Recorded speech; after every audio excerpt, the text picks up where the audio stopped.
You are unmuted. All right, could I see counsel at sidebar, please?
All right, so let's bring the jurors in, please.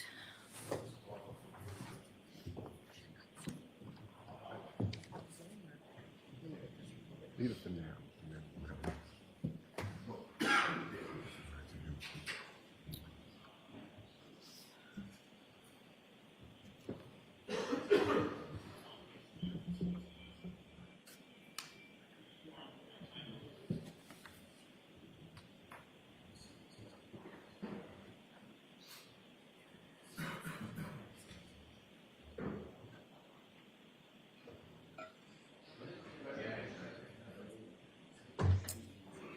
rise to the court. Jurors enter.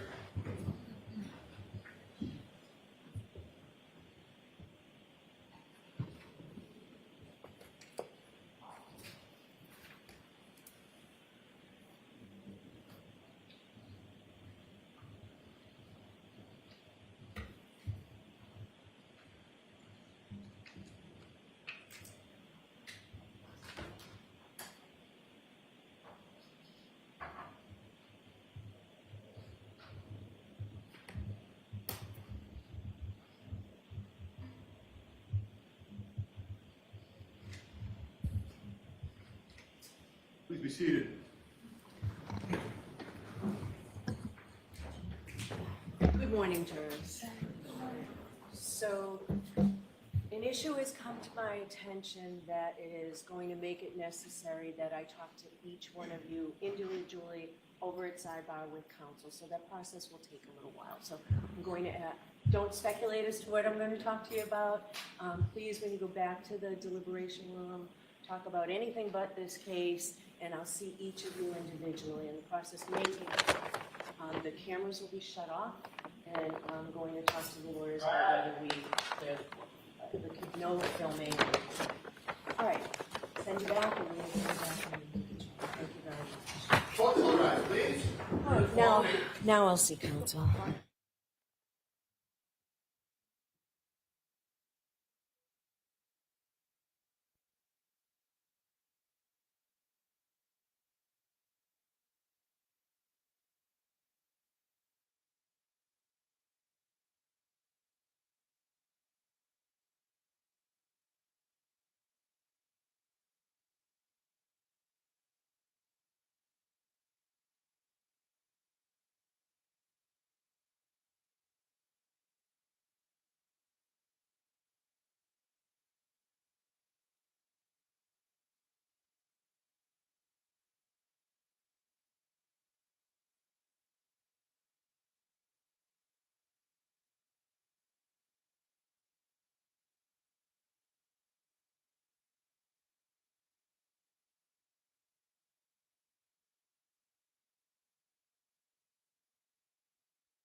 Muted.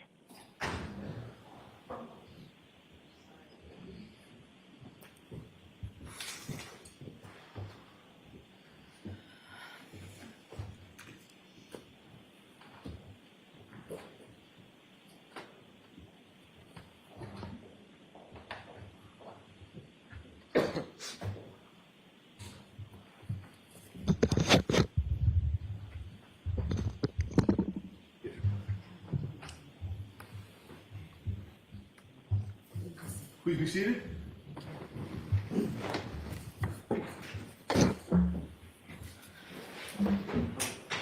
All right, so jurors, I still have a couple of questions for you. Were you able to follow the instructions and refrain from doing any independent research or investigation into this case?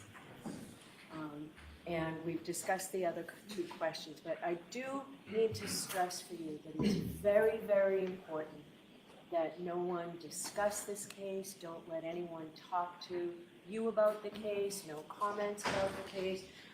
You've seen how hard the lawyers have worked to pull this case together for you, and everybody's given it so much time. So please, let's make sure that we follow that. That means each other. So with that, I know we're late getting started. We're going to take an abbreviated lunch today, only 30 minutes, and abbreviated breaks. So no morning break. We're going to start now and go till 1. All right, Mr. Brennan, and we're taking a witness out of order. I apologize. We've got a witness here. Sometimes we take witnesses out of order. Ms. Hanley will be back later for the rest of her testimony, but we've got a witness here that we'll call out of order. Thank you. Mr. Brennan, thanks. Thank you, Your Honor. The Commonwealth calls Dr. Wolf.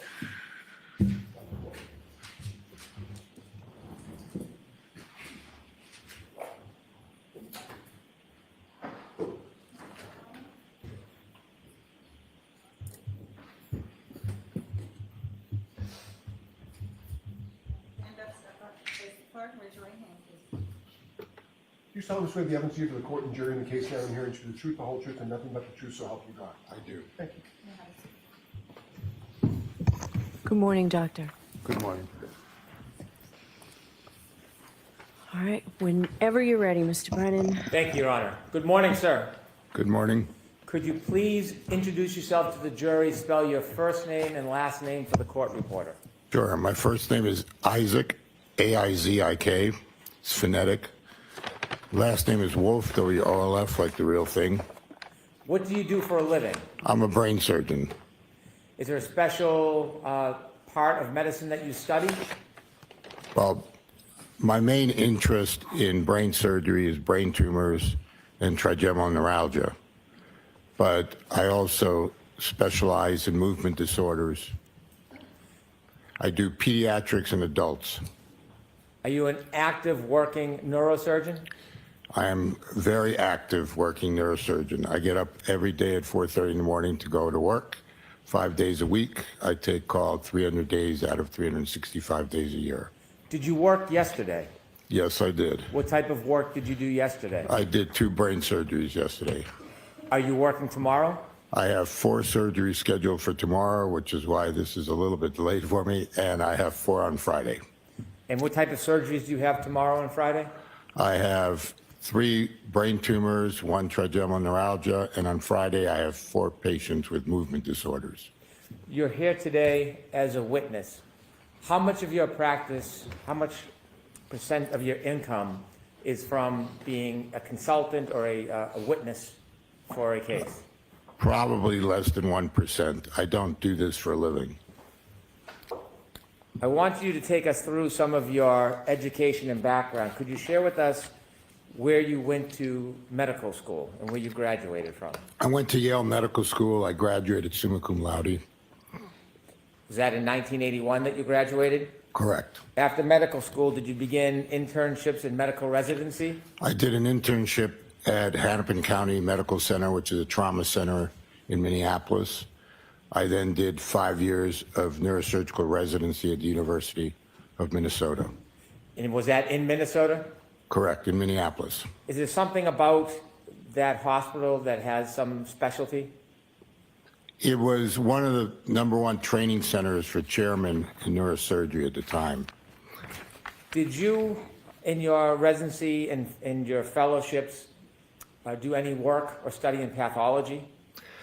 During your residency as a neurosurgical resident, you do 6 months in neurology, you do 3 months of neuroradiology, you do 3 months in pathology, which includes autopsies on brains, and then you do rotations through a trauma center as a chief resident, through a VA hospital, and then ultimately at the university hospital for elective cases. We also do 6 months of pediatric neurosurgical residency. Did you do a fellowship at New York University? Yeah, at NYU, I did a fellowship before I went to the University of Maryland as a professor in brain transplantation. The interest was in using cells to create dopamine centers in rat brains with the concept of Parkinson's being curable with transplantation. I'd like you to take us through some of your faculty positions, and so you can share with us some of the progression of your training and experience. And did you begin at the University of Maryland Hospital? Yes. In 1987, the University of Maryland recruited me to start their epilepsy surgical program and skull-based program. And then part of our responsibilities as assistant professors was to cover shock trauma. Could you explain for us what shock trauma means and whether the University of Maryland Hospital was a shock trauma hospital? So the University of Maryland and shock trauma were actually two separate entities when I started. A man named Cowley had basically developed the concept of the golden hour. So prior to Dr. Cowley, most trauma was just taken locally. That meant as a community hospital, if a patient had been in a motor vehicle accident, they needed an orthopedic surgeon, they had to call the orthopedic surgeon in, could take 15 minutes, could take 3 hours. The same thing for a vascular surgeon, the same thing for a neurosurgeon. Dr. Cowley came up with the concept that you needed a center that was strictly for trauma, and every attending had to be in the hospital 24/7. So that was the concept of shock trauma back in the 80s. When I got there, we were transitioning from a very small center to a 125-bed hospital that was completely committed to trauma. In that experience, in the years you worked there, did you have an opportunity to treat a number of people with brain injuries? We treated well over 100 patients a year, a month basically, with brain injuries at shock trauma, along with spinal cord injuries. Did you perform surgeries in different types of brain trauma and brain injuries? Yes. After Maryland in 1993, did you move to Miami Neuroscience Center? Yes. In 1993, I left academics. I went into private practice in Miami, and I started the Miami Neuroscience Center. We were the first private community hospital to have what's called the Gamma Knife. So we were the 13th in the country, but the only one that was non-university based. And Gamma Knife radiosurgery is using radiation to operate on the brain. Are you presently the director of the Miami Neuroscience Center at Larkin Hospital? Yes, I am. Do you conduct a number of surgeries a year there? Correct. So I spent 19 years at Doctors Hospital, and then we moved to Larkin Hospital 13 years ago, developing the new radiosurgical unit called ZAP, and also another fancy machine called high-frequency ultrasound to treat the movement disorders. You've noted that you have a number of professional memberships. I don't want to go through all of them. I'd like to point out a few. Are you a professional member of the American Association of Neurological Surgeons? Yes. Are you a member, a fellow American of the College of Surgeons? Yes. Are you a member of North American Skull-Based Society? Yes, And is that brain-related? it is. Are you a member of the Society for Neuro-Oncology? Yes. Are you a member of over, or at least 34 different professional memberships? Yes. In your career, have you engaged in research? Yes. Has that research focused or centered on brain injury? Yes, it has. Is some of your research as a principal investigator for THAM treatment of brain tissue, acidosis in severely head-injured patients? Yes. Did that research and as a principal investigator help you in your diagnosis and treatment of brain injuries? It actually was in the treatment of severe head injuries, patients who were unconscious, the concept of trying to relieve the increased intracranial pressure that occurs from the injury and to increase blood flow, thereby increasing oxygen to the brain. Did you also serve as principal investigator for research for the PEG, SOD, and severe head injury? Yes. Could you describe that very briefly? Basically the same, one of the biggest problems in brain injury is the fact that blood flow ceases to exist as the brain swells up. And so one of the things we try to do is preserve the neurons by making sure that they have enough oxygen and blood flow to them. All these are agents that try to assist that. I won't go through all of your research and principal investigator roles, but I want to ask you about one more. And that is, did you serve as principal investigator relative to the IRB protocol for brain pathology? Yes. And what did that do? What was that about? It was about looking at what happens after brain injury to blood vessels and tissue as the intracranial pressure increases in the brain. Have you been part of publications of a number of different books? Yes. I won't list parts of all 16 books, but can I point out a few? Sure. Were you the author of a book chapter regarding head injury, difficult medical management? Yes.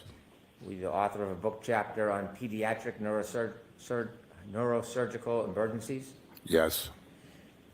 Were you the author of a book chapter on complications of head injuries in adults? Yes. Were you author of a book chapter, Imaging of Craniocerebral Trauma? Yes. Were you an author of a book chapter in Emergency Room Assessment of the Head Injury Patient? Yes. Were you the author of a book chapter, Intracranial Injuries? Yes. I won't list or ask you about the other book chapters that you've been the author of.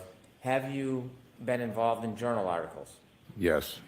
I'd like to ask you just about a few of the 70 journal articles that you have published. Your Honor, objection. So go ahead and ask the question without a comment first. Were you an author of a journal article, Intracranial Pressure in Non-Traumatic Ischemia and Hypoxic Cerebral Insults? Yes. Were you the author of a journal article, Post-Traumatic Cerebral Infarction? Yes. Were you the author of the journal Fractures of the Clivus? Yes. Could you tell me a little bit about that paper? We used thin-cut CT scans to identify fractures of the skull base. Prior to this, prior to CT scans, it was very difficult to actually identify radiologically a skull fracture with plain X-rays. The idea was to see if we could identify them more clearly, and so we classified them and delineated them in the paper and discussed the outcomes that were relative to those type of injuries. In the last journal article I'll ask you about, were you the author of a journal article regarding acute traumatic midbrain hemorrhage? Yes. Were you the presenter in a number of presentations regarding head injury and brain injury? Yes. You've listed 93. I'll ask you just about a few. Were you a presenter in fractures of the clivus, clinical and radiographic features? Yes. Am I pronouncing that correctly? Clivus. Thank you. Were you the presenter in acute head injury? Yes. And a separate presentation, fractures of the clivus, classifications and clinical features? Yes. Do you lecture? Yes.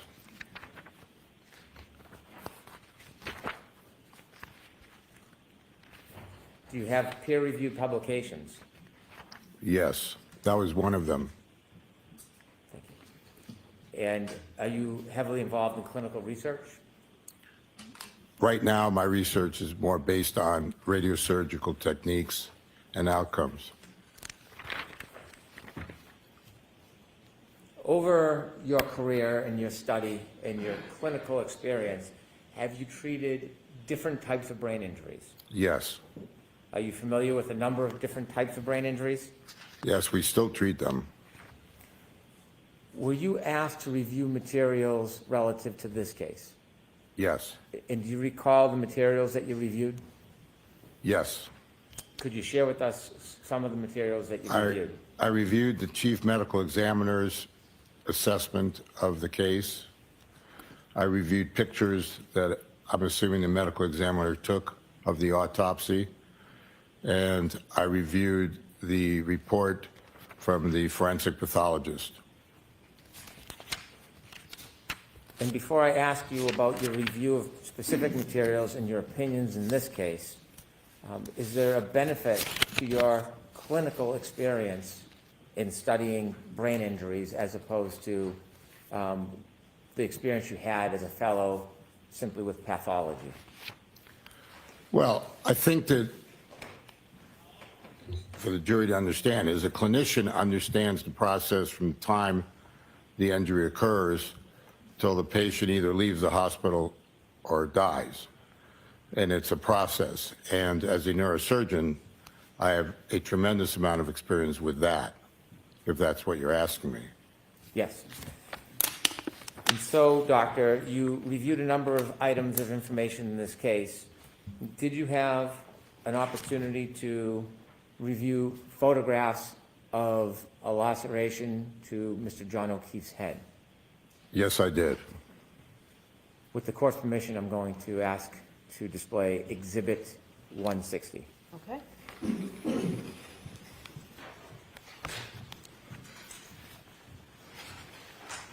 Dr. Wolf, I'm going to ask you to take a look at this photograph. Have you seen this photograph before? Yes. I want you to explain to us what you're seeing here and take us through the process of your observations. Well, what we're seeing is an approximate 1.5 inch laceration with bridging tissue and contusions and abrasions. To us, that's just a classic blunt trauma injury. There's nothing other than just vanilla about it. This is what happens when soft tissue hits a solid ground. The skin tears apart a bit, but not through and through. As you can see, there's the bridging. You can see all the bruising or contusions and just the tear, a little bit serrated along the edges. Thank you. If you could take that down. Dr. Wolf, as a result of that wound, did you have a chance to further look at information provided to you about the actual inside the skull of Mr. John O'Keefe? Yes, it was the pictures that I was reviewing showed a non-depressed skull fracture extending linearly through the clivus and into the frontal fossa of Mr. O'Keefe over the orbital roofs. He had fractures along the temporal fossa as well. So it was a classic linear basilar skull fracture. Is basal skull fracture a It's characterization? basically the base of your skull is what it encompasses. So the opening at the very bottom is what we call the foramen magnum. That connects your brainstem to your spinal cord. And then as your brainstem goes up, it goes into the different skull areas that, talk about what we call the cerebral cortexes, your occipital lobe, your temporal lobes over here, and then your frontal lobes. So can you walk us through what happens when someone incurs this type of injury to the back of the head, how it happens, and what are the next steps for a person? So what happens is, you fall backwards, and the linear acceleration starts to take you back down with gravity. The skull hits the ground. It gets, in layman's terms, smashed a little bit. And then the brain moves forward as a response to that. And it moves forward because you have cerebrospinal fluid and because you have the deceleration, acceleration again. As it does, your skull, if you were to look inside your skull, it's like mini mountains along your temporal bones and your frontal bones. So the brain is being thrust forward at a fairly good speed, and it's getting bruised. You can think of it as if you took a hammer to your thumb. It's really turning black and blue. Those are the contusions. And so the temporal poles and the frontal poles are getting contusions because of that. At the same time, you have a space called the subarachnoid space. And I'm sure they're going to hear about the subarachnoid hemorrhage. And that space is it's very clear, thin membrane that covers all of your brain and all of your spinal cord. And normally, you really don't see it unless you open up the brain and you're operating. But when you either have a traumatic event like this, where little vessels are pulling apart underneath that membrane, or, for example, the classic, when you have an aneurysm burst, the space that the aneurysm bleeds to is the subarachnoid space. The other thing that occurs in trauma like this is you can get a subdural. So the dura is the membrane that covers the whole brain and also right down your spinal canal. And it's a very thin membrane that looks like very thin leather. And in that space between the brain and the dura can be a lot of veins that go towards a central vein called the sagittal sinus. And if those tear, you have a venous hemorrhage from, which is not arterial, so it's not quick, but that can develop into a subdural as well. If you tear a portion of your brain as well, and you get a little arterial bleeds, that could create a much faster subdural hematoma. And so when you look at the pathology, the autopsy of his brain, you're looking at a subarachnoid hemorrhage, you're looking at a subdural hemorrhage, neither one of them which was huge or would have required surgery, as well as the contusions that I described in his frontal poles, in his temporal poles, and then the original bang, which was in the occipital area. These are all findings that you would see on a CT scan and an MRI scan without requiring an autopsy if he had made it to the emergency room. I want to take a step back.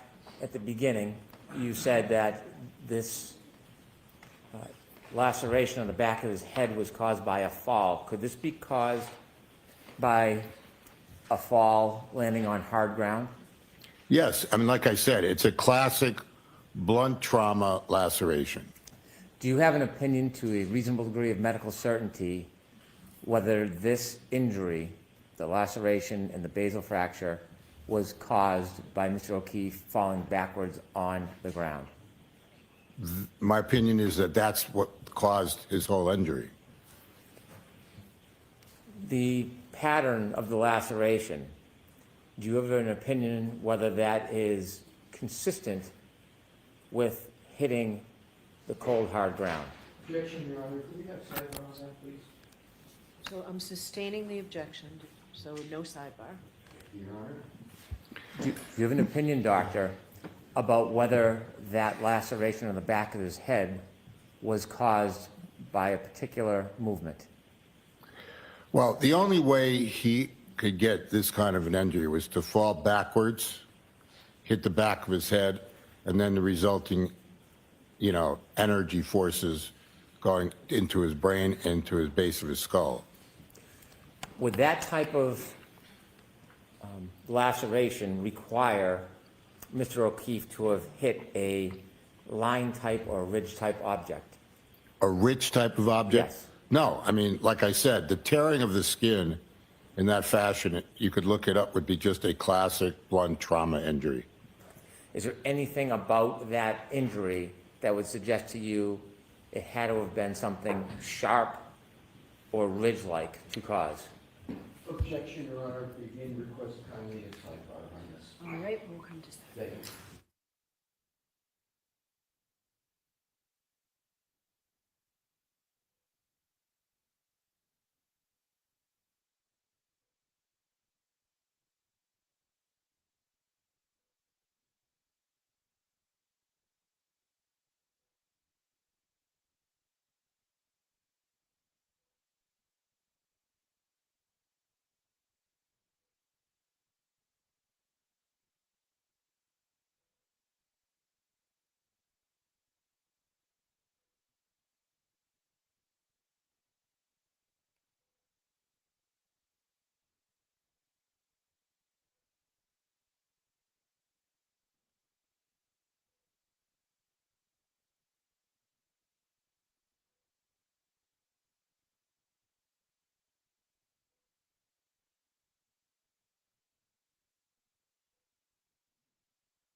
So as we were discussing, Dr. Wolf, you said this is a classic fall backwards.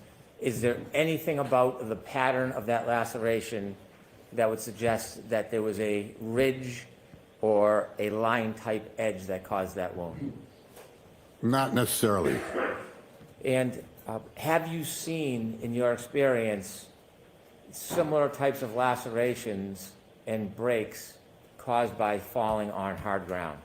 Yes, you can see that both in the occipital region. You can see it if patients fall on the, forehead. The skin tears, they're still bridging, and then they get bruises. Some of your work was in Minnesota. Correct. Was it a colder part of Minnesota? Very cold part of Minnesota. Did you- It's Minneapolis. I'm sorry. Did you often see these type of injuries there? Yes, I mean, we took care of a trauma center, Hennepin County. Very frequently, patients that are drunk fall down on ice sidewalks and could develop, lacerations in their head, epidurals, which are blood clots above the dura because they fracture a bone in the temporal area and they can get a bleed from a fractured artery. And it happens when people are shoveling snow and have a heart attack and fall backwards. So there are various ways that people fall, resulting in head injuries and lacerations to their forehead or to different areas of their head. Can somebody suffer this type of injury simply by falling backwards? Absolutely. You had taken us through the process of falling backwards and then talked about what happens to the brain. Can I ask you a couple detailed questions about that? Sure. When you explained that the brain upon impact then shifts forward and hits the front of the skull, is there a medical term for that process? Well, the medical term is a coup counter coup injury. So the coup is when you first hit. In this case, it was the back of the head, as summarized by the laceration in the back of the head, and the contusions that the pathologist and the ME found in the back of the brain. And then the brain shifts forward, and as it's traveling at a certain velocity, because it's thrust forward on the floor of the base of the skull, it's getting bumped, and it's getting, again, you can think of it as a hammer hitting a thumb. It's getting black and blue in the areas that are sharpest. Are there symptoms that result of the process coup counter coup? This is clinically, it varies. I mean, you can go from anywhere from a simple concussion where you sort of are unaware of what happened, but you're still awake, you're confused, all the way to, ultimately being in a coma. Can this type of injury, the coup counter coup, and what you see in the review of your files, could this type of injury happen from an attack by a weapon, like a bat or a hammer? Well, he did not have a depressed skull fracture. So any focal hit like that would more likely than not have caused a depressed skull fracture. Blunt trauma, the way he had, the assumption, would cause the coup counter coup without a depressed skull fracture. When the coup counter coup process happens with the skull fracture, does anything happen to the front of the skull? Well, you're asking me, does the rest, I mean, the forces, depending on how hard they are, can generate fracture lines all the way to the anterior fossa. So you can have fractures along the lateral temporal area. You can have fractures along the orbital roof. The orbital roof is very thin. And so those forces can go all the way to that area. Did you see any sign of orbital fractures in Mr. O'Keefe? Yes, he had both the ME and the pictures taken, and the neuropathologist mentioned fractures of the orbital roof. Do you have an opinion to a reasonable degree of medical certainty how those fractures occurred? From the trauma. Could you just explain a little bit how that would happen? Well, as he fell backwards and he struck his head, it was clearly at a very high speed generated by the gravity. The bone, depending on the quality of his bone, the density, then generated forces. There's a certain amount of lateral give, and then you get a linear force going forward. It drives all the way up the clivus and forward into the anterior fossa where his orbital roots lay. And this is why people like this get what they call raccoon's eyes. Do you have an opinion whether the brain itself could have caused the orbital fractures? No. The brain is a soft substance. You could literally put your finger through the brain. We often operate on people fully awake. The brain couldn't possibly cause a fracture. The fracture was caused by the forces generated through that clivus, that middle bone in the middle of his base of the skull. Do you have an opinion to a reasonable degree of medical certainty whether or not the brain in any way could have caused these orbital fractures? The answer is absolutely not. In your study of the records and photographs and in your experience treating these types of injuries, do you have an opinion to a reasonable degree of medical certainty whether or not a person would remain conscious or would be immediately unconscious after the impact of the ground? Well, it's impossible to know whether he became immediately unconscious, but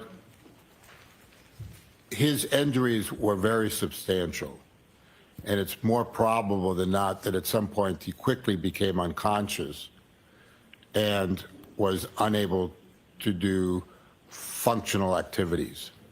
What does functional activities mean? The ability to, get himself up and about would be one of the functional activities. The ability to call for help would be a very significant cortical function. And that's why I was talking about, that there's a variation on a theme from a simple concussion to a severe concussion like this. If a person does not have functional abilities because they are rendered unconscious, does their body, could it still move? Yes, this is the interesting thing about our brain. So the cortex, which is the top portion of your brain, can get separated from your brainstem functionally. And what happens then is that your body is not acting autonomically, meaning vegetative. So why does that happen? We think it's because as we were a caveman, and if a caveman became unconscious, as an animal came up to eat it, the animal would touch it. Well, you have these automatic movements. One of them is called decorticating, which is where you draw your arms like this and you throw your feet out. And then a worse neurological situation is when you decerebrate. Now you push your arms out along with your legs. And that would scare off an animal. So we think that over time, genetically, this is what happened to our brains in order to create these. But those kind of movements are not thought processes. In other words, your brain is not telling you, oh, you have pain, go ahead and decorticate or decerebrate. It's an automatic movement in response to pain. I want you to take us back now to after the fall. Would Mr. O'Keefe, in your study and opinion, have died immediately? No. Can you share? I don't. I'm sorry. Yes, I'll tell you. There is very few things that you head injury where you would die, quote, immediately. So if I took a knife and stabbed you in the back of your neck right below your skull and I drove it through your brainstem, you would probably die immediately. If I shot you below your ear and went through and through below your ear and shot through your brainstem, you would die immediately. But traumatic head injuries, you would not die immediately. It's a process. And it's a process of a combination of things. Brain swelling, which takes a while to develop. Decreased blood flow to your brain because you're getting swelling. And ultimately, death of the brainstem that controls your heart and your breathing. And so this is why there is a whole big issue about brain death. You know, when is someone brain dead? Because it's not instant and it can take a long time to be conceived. In these injuries that are very severe that we took care of, there was a high mortality rate. In the linear skull fractures, it was about 67%. But it took time for them to die. It could take days to weeks to months. And also, these people got to shock trauma, so it was a while, whether it was hours, before they were even starting to be taken care of, and yet they weren't dead yet. That's why I don't think it was immediate. Was there any other observations you made about Mr. O'Keefe or his body that support your opinion that he didn't die immediately? Well, the medical examiner took pictures of his periorbital area and diagnosed raccoon's eyes. So raccoon's eyes occur because there's leakage through the orbital fractures into the periorbital space. Normally, it takes about 24 to 48 hours to develop. It has been noted as early as 1 to 3 hours, which would make it not immediate. Could we please have Exhibit 14?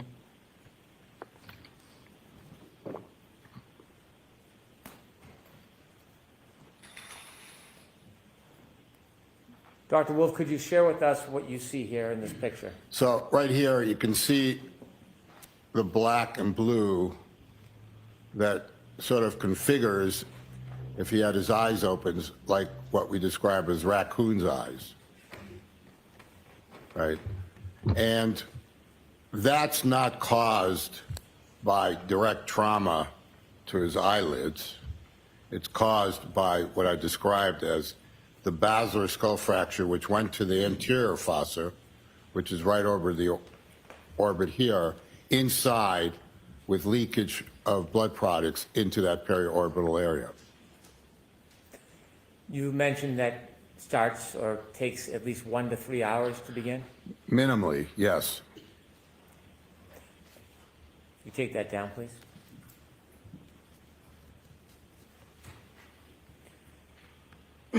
If Mr. O'Keefe had been brought to a trauma center or emergency room, what would the process be in your experience? Well, he would have been intubated if he wasn't intubated in the field. One of the first things you need to do in a head injury is control the airway. Why? 2 reasons. One, you want to have enough oxygen going to the brain to feed it. And 2, you want to keep your carbon dioxide down because that causes increased intracranial pressure if it elevates. So you want to constrict the blood vessels a little bit. Then he would have had a CT scan immediately in order to assess whether he has a surgical head injury, meaning he needs to go to the operating room to evacuate something, or not. During that process, he's obviously going to be getting medication to decrease the brain swelling. And from there, you make decisions based on his neurological function and what you're, capable of doing to, spare the brain from the rest of the injuries that will result. One of the things that occurs with contusions is, a great medical term is they can blossom, which means they can get bigger. And if they get bigger, they might require surgical intervention to decrease the pressure as well as the volume of the blood that's destroying brain. And so you do serial CT scans in these patients over time, anywhere from every 6 to 12 hours to on a daily basis, depending on what the case-by-case, production of blossoming is occurring. You mentioned that about 2/3 of your patients who suffer this injury pass. Correct. What we saw is that in the patients that suffered linear clavicle fractures, 2/3 of them ultimately went on to die, and 1/3 lived. Is there commonality on how they pass?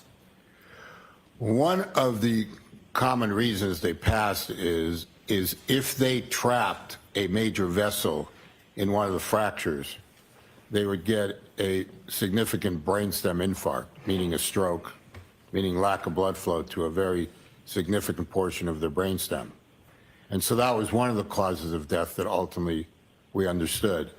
And then the others died from the increased intracranial pressure that drove the brainstem down through the foramen magnum. Did you review any materials that talked about or identified Mr. O'Keefe's body temperature when he was treated? As I recall, his core temperature was 80 when he was found. Is that significant in the process and development of his injury from the moment he fell and hit his head until his ultimate passing? Well, hypothermia, if you define hypothermia, it starts at 95 degrees. Your core temperature is usually about 98, 98.6. 95 is very mild hypothermia. When you get to 82 degrees, you're in severe hypothermia. What happens when you're hypothermic, and I'm a neurosurgeon, but I can tell you that you get into multiple organ failure. Your heart starts to have problems. It can have arrhythmias. You're not breathing. And ultimately, at hypothermia, you also become unconscious and go into a coma-like state. Below 80 degrees, you're probably going to die. So all I can tell you, it wasn't helpful that he had a significant head injury and that he was then found hypothermic. Is it uncommon in your experience for people that suffer this injury to pass within 5 hours? Well, none of the patients we treated died within 5 hours, but it also didn't mean that we didn't realize that they were going to be in a potentially vegetative state.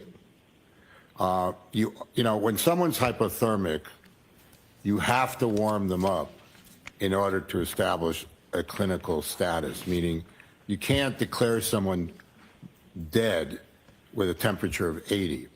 You have to warm them up slowly, appropriately, and then reevaluate where they are clinically. I've asked you questions about whether you had an opinion about Mr. O'Keefe and when he died. I want to ask it in the form of a formal opinion. Do you have an opinion to a reasonable degree of medical certainty whether Mr. O'Keefe died immediately or within 15 minutes? No, I don't think he died immediately. Neither the hypothermia nor this kind of head injury would kill you immediately in any clinical experience I have. Dr. Wolf, thank you. All right. Let me have a moment, Your Honor. Sure. Thank you.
May I, Your Honor?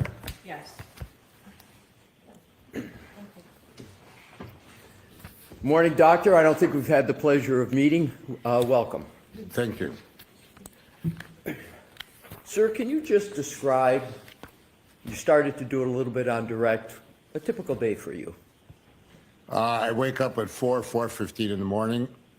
I go to my center. I set up patients with frames for their either radiosurgical procedures or stereotactic craniotomies. I go home. I make cappuccino for my wife at 6 o'clock in the morning. And then I get back to work at 6:30 and move on. I have patients that I'm operating on, and I have patients that I'm seeing through the day. What type of patients and what type of work? Just in a typical day. What are you doing? What type of patients and what do you do? It varies. I mean, I see patients with brain tumors. I see patients with hydrocephalus, which is water in their brain. I see pediatric brain tumors. I see subacute and chronic subdural hematomas, post-traumatic. I see patients with strokes that are being misdiagnosed. I see patients with cancer, metastatic disease. I used to see patients with cervical problems. I stopped doing that 2 years ago. I mean, I don't know what else you want me to tell you. No, that's great. And is that typical day, typical of the type of days you've had for the past month, past few years? Is it generally, without specifics, is it generally? Correct.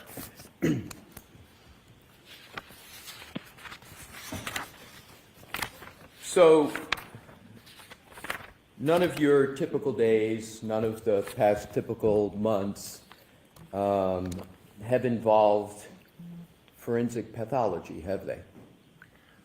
You haven't acted as a forensic pathologist in... I am, if you could have asked that question, very straightforward. I am not a forensic pathologist. I'm a brain surgeon. Right. And you don't perform autopsies, correct, sir? You're a brain surgeon. Correct. In other words, I see more brains than the forensic pathologist. Right. And is it correct to say that the brains that you see are of living people? Correct. Okay. So what I'd like to do is to go to a different part of the head than was discussed, but sticking with the decedent. Excuse me, I didn't hear the last word. I'm sorry, the topic is going to be Mr. O'Keefe, the decedent in this Okay. matter, sir. You testified about raccoon eyes. The medical term for that, sir, is ecchymosis, right? Correct.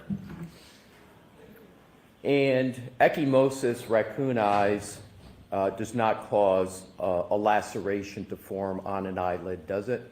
No. Are you aware that Mr. O'Keefe had a laceration to the outside area of his right upper eyelid? I am aware that the ME described that. Yes, sir. Now, could, Your Honor, I'm going to, with Your Honor's permission, ask to publish what is already in evidence in a moment. Okay. Mr. Wolk, What exhibit number, Mr. Alessi? we're going to, 165, Your Honor? Okay, go right ahead. Thank you. Dr. Wolf, have you seen this photo depiction before today? I believe I have. Is it correct that that injury on the upper right eyelid is caused by the application of force directly to that area of the front of the head, again, namely the upper eyelid? That's possible, yes.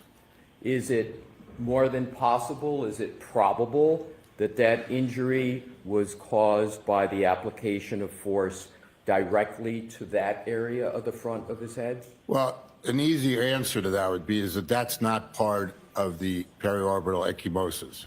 Thank you, sir. That was exactly going to be my next question. This injury is unrelated to any of what you've been describing, the fall backwards, the force transfer inside the skull, the, as you described it, the dura, the cerebral spinal fluid, all of that dynamic that you so ably described on your direct examination.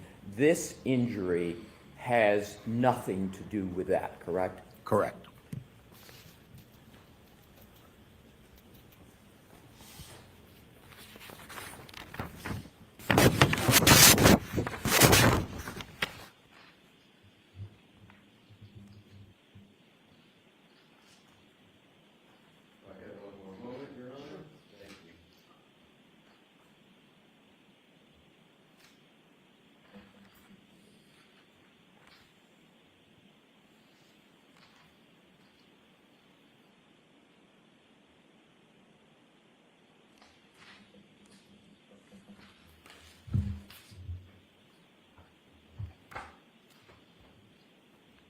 Thank you for answering my questions, Dr. Wolf. A pleasure again. No more questions at this time, Your Honor. Any brief follow-up on that? No, thank you. All right, Dr. Wolf, you're all set, so we can get you out of here. Thank you very much. All right. Mr. Brennan? May we have a moment to inquire of our next witness? Sure. And while I see counsel and sidebar jurors, feel free to stand up and stretch.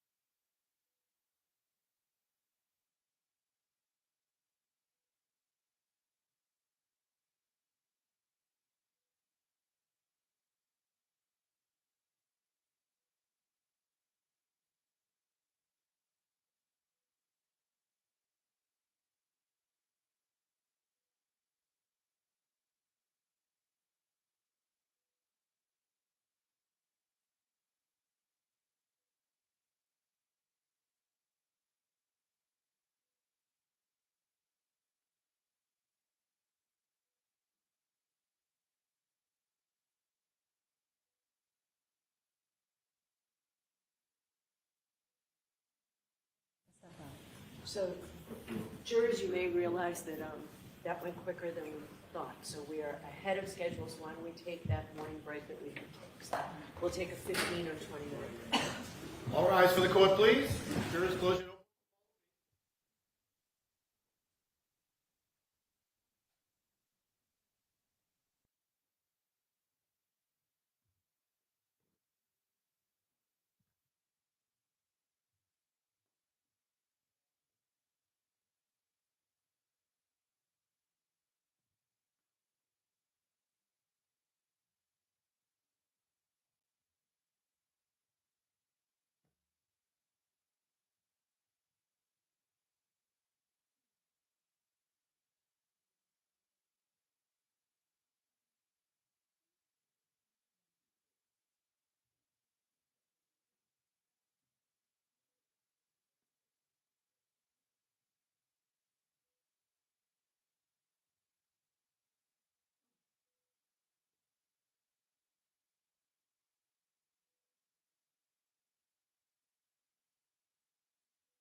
Back in session, you may be seated.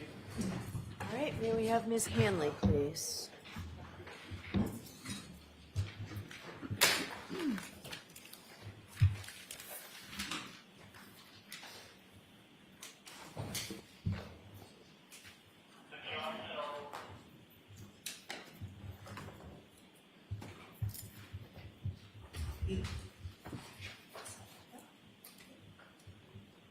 And ma'am, I'll remind you, you're still under oath and to keep your voice up. Thank you. Good afternoon.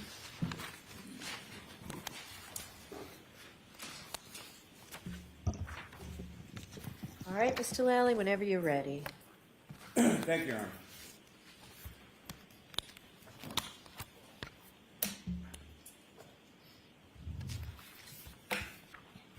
And ma'am, if you could, just please introduce yourself to the jury again, spelling your last name for the record.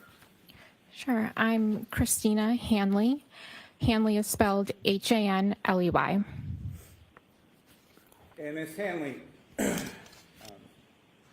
given the break, if I could just ask you a few questions, just to reorient as far as the items that we were speaking about yesterday in your testimony. First, starting with the items of glass that you analyzed in this case. The first of those items was an item 3-2, is that correct? That's correct. And if you could, please describe for the jury, or please provide the jury with the description for that item that you received.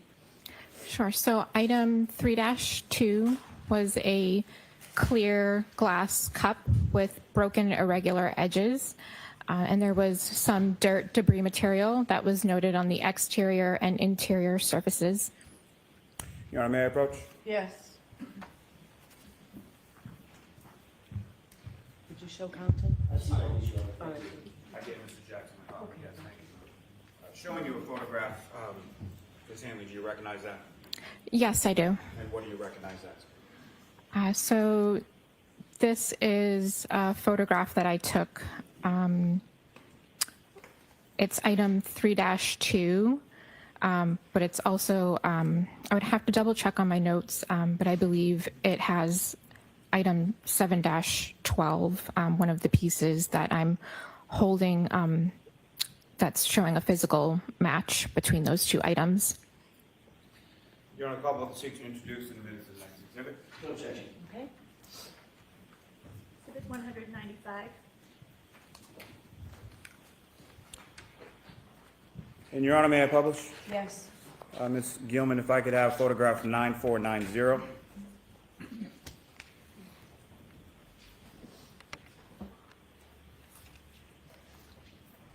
Ms. Hanley, what's up on the screen, is that the photograph that I just presented to you? Yes, it is. And if you could, please describe for the jury what we're looking at here. So that is a photograph that I took upon examination. It is the clear glass cup item 3-2, and I'm holding another piece, which again, I believe it's one of the pieces from item 7-12. I would need to confirm in my file, but I'm showing that one of the pieces physically fits with item 3-2.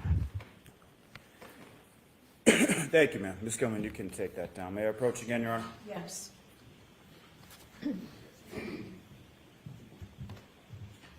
Showing you two other photographs. If you could look at those, look up when you're finished. Did you recognize those?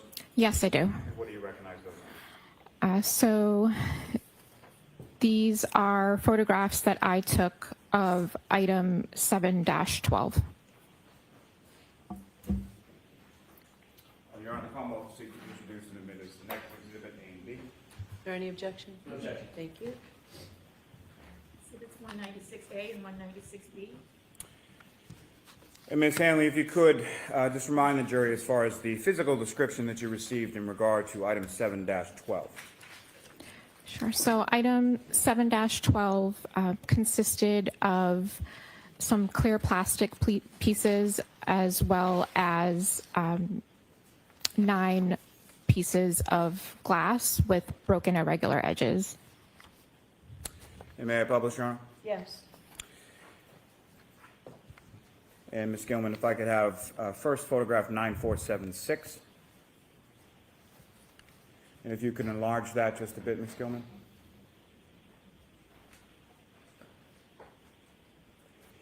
And Ms. Hanley, what are we looking at in this photograph? So this is the photo that I took of item 7-12 as I received it.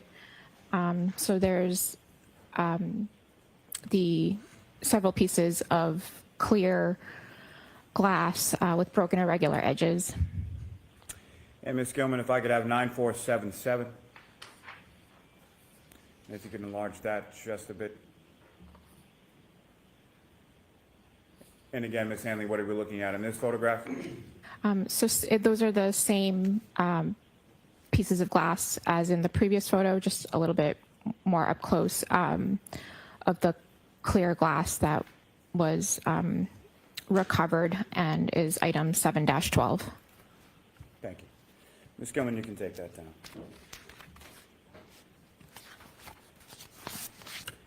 Now, Ms. Hanley, as far as a comparative analysis between items in 3-2, the glass cup, and 7-12 regarding the glass pieces, what, if any, conclusions did you make in reference to your comparison between those two items? Sure. So upon comparing those items, I did note that 6 of the 9 pieces of clear apparent glass had a physical match to item 3-2, the clear glass cup.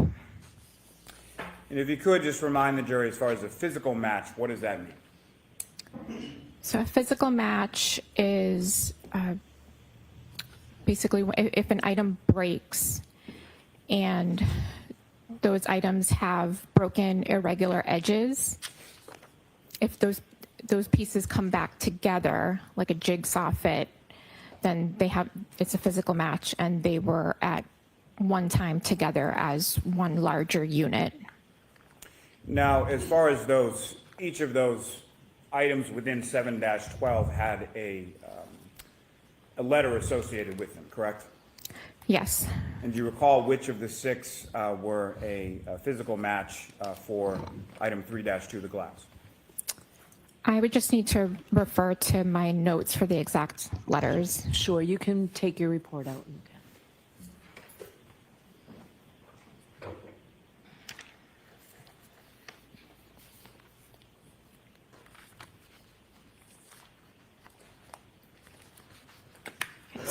The 6 pieces of glass from item 7-12 that physically fit to item 3-2 were A, B, C, D, F, and K.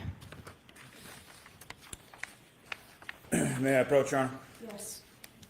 Well, let me ask you this first, I'm sorry. So, Ms. Hanley, during the course of this physical match analysis that you're conducting, are you memorializing that process with photographs as well? Yes, I am. May I approach, Your Honor? Yes.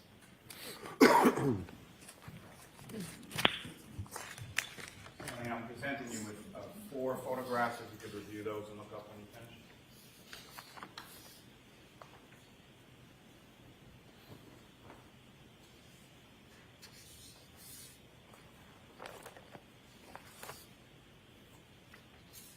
And do you recognize those, ma'am? Yes, I do. And what do you recognize those? Those are photographs that I took upon my examination of items 7-12 and item 3-2. Madam Combo, seek to introduce and admit as the next exhibits, A through D. No objection. Thank you. Exhibits 197A through D.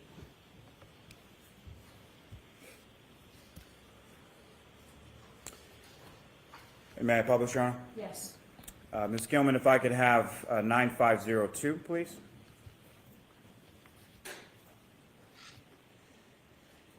And Ms. Hanley, what's up on the screen? Can you please describe for the jury what we're looking at in this photograph?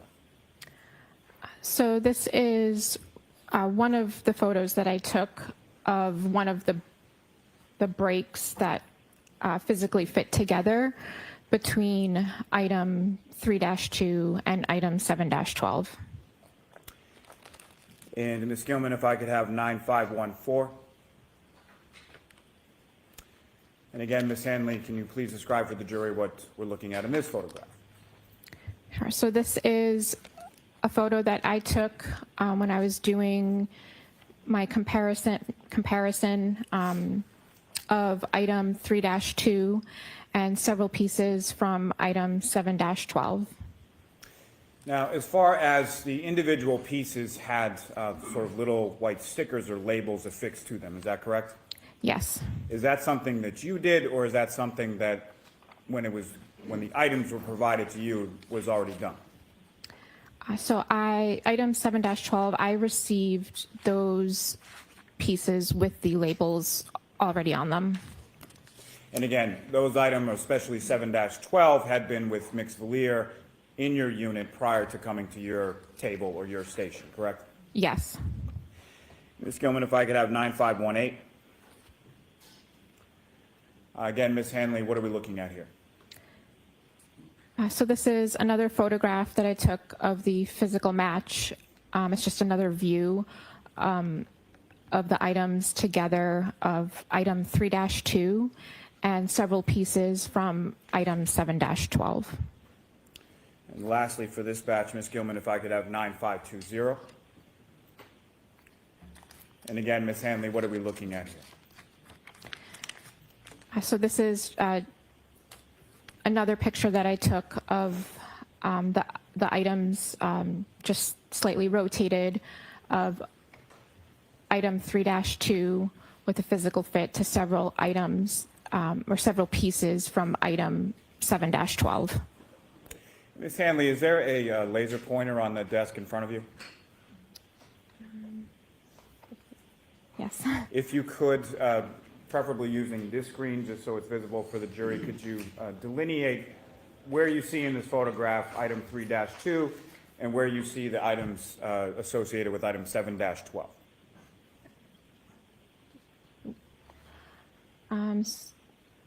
So this right here is item 3-2, and these pieces up here are several pieces from 7-12.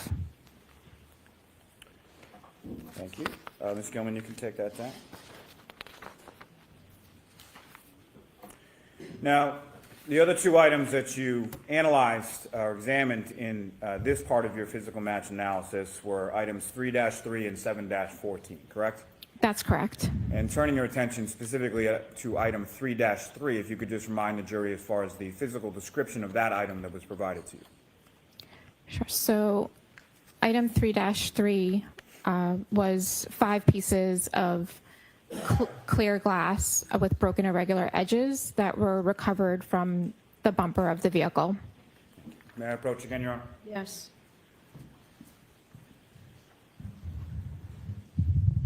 Single photograph, do you recognize that? Yes, I do. And what do you recognize that? That is a photo that I took of item 3-3. Your Honor, come on, seek to introduce in the minutes of the next exhibit. No objection, Mr. Jackson? No objection, Your Honor. Exhibit 198.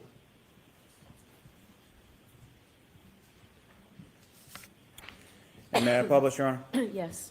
Ms. Gilman, if I could have 9446, please. And Ms. Hanley, in addition to the 5 pieces of glass associated with item 3-3, what else is depicted in this photograph? This is a photo of the 5 total pieces that are from item 3-3. And in addition to that, is there a ruler depicted in this photograph as well? Yes, there is. And what is the purpose of that ruler in the photograph? It's there just as a scale. Thank you. Ms. Gilman, you can take that one down. And Ms. Hanley, the last of those items, 7-14, if you could just remind the jury as far as what was the physical description that was provided to you in reference to item 7-14.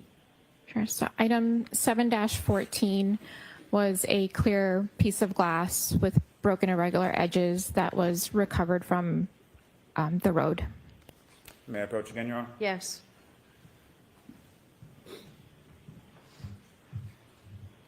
Again, Ms. Hanley, just showing you a single photograph. Do you recognize that? Yes, I do. And what do you recognize? This is a photo that I took of item 7-14. Your Honor, call seek to introduce and admit the next exhibit. No objection. All right. Exhibit 199.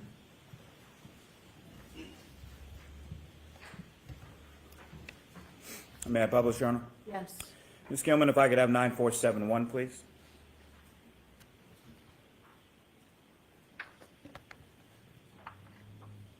So And again- the two screens don't match.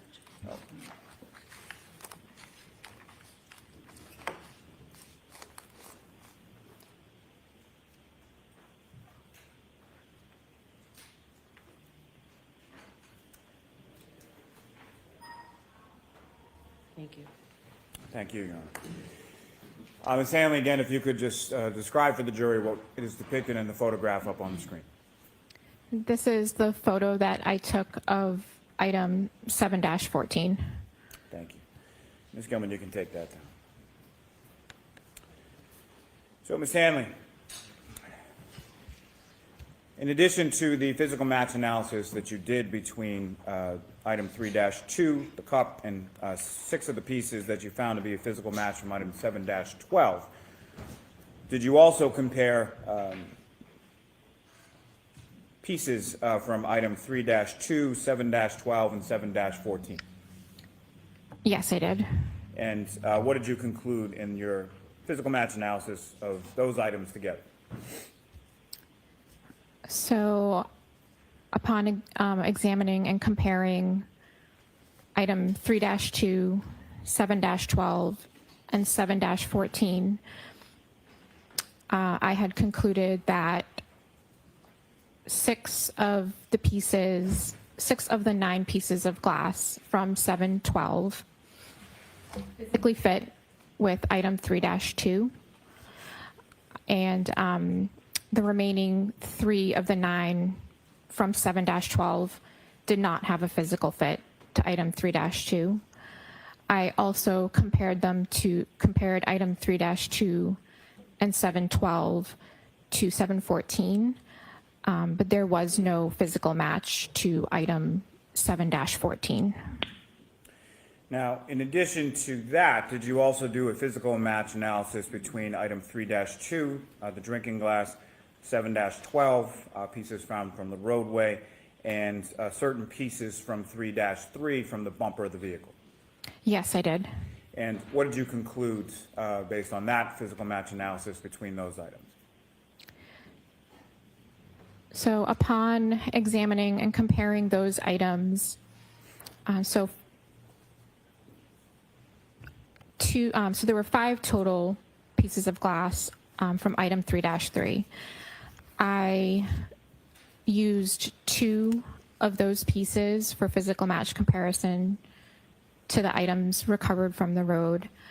Upon my examination, I did not, there was no physical match between those 2 pieces from item 3-3 to any of the pieces recovered from the road. So that included items 3-2, 7-12, and 7-14. Now, as far as the 2 pieces that you had selected from item 3-3, do you recall which of those 2 lettered pieces you chose for your comparative analysis? Yes, And which were they? they were pieces A and B. And if I could ask why pieces A and B versus other pieces? So A and B were used for physical match. The remaining 3 of the 5 were not used for physical match comparison due to their size and condition. Now, those same two pieces from item 3-3, pieces A and B, did you then do a physical match analysis between that and 7-14? I did. And what did you conclude from that analysis? I concluded that there was no physical match between the two pieces from item 3-3 to item 7-14. Now, did you also do a physical match analysis between piece E from item 3-3 from the bumper? I did not. No, not a physical match examination. Did you do any comparative analysis between a piece of glass E from 3-3 from the bumper and item 7-14? Yes, I did. And what did you conclude from that analysis? So I selected piece E for further examination. I did microscopic examination as well as instrumental analysis, and I did the same microscopic and instrumental analysis to 7-14, and I compared the data, and I came to the conclusion that the piece that I sampled from item 3-3, piece E, was found to be consistent in physical and instrumental properties to the sample that I took from item 7-14.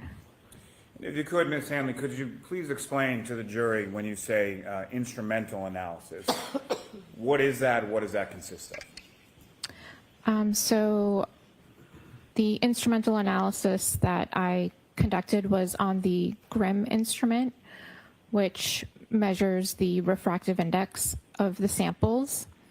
So after I had ran my samples for both item 3-3 and 7-14, I compared the data to determine whether they were consistent or not consistent.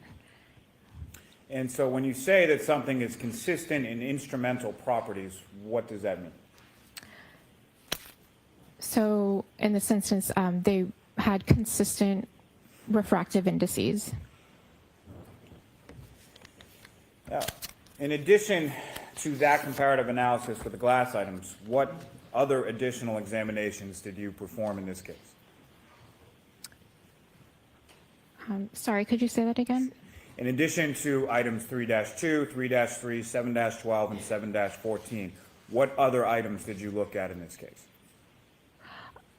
So I also examined item 3-1 and item 7-18.18. And what was the description provided to you in reference to item 3-1? 3-1 was a taillight, and there were also some other plastic pieces as well. And taillight from the same vehicle as the glass from the bumper, correct? Yes. May I approach, Your Honor? Yes.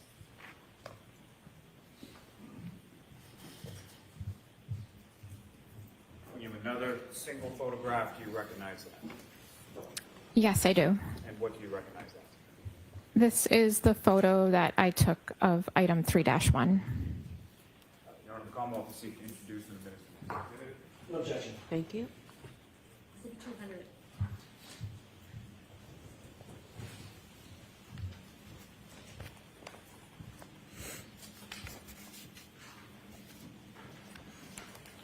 May I publish, Your Honor? Yes. Ms. Gilman, if I could have photograph 9394. And Ms. Hanley, do you recognize what's up on the screen as Exhibit 200? Yes, I do. And what do you recognize it to be? This is the photo that I took of item 3-1. And what's contained in here, is that a fair and accurate portrayal of what the item 3-1, the taillight housing, looked like when you received it? Yes. Now, as far as, and we'll get to this more a bit in a moment, but as far as any sort of comparative analysis that you did with any other item, what part of this taillight housing were you comparing to that other item?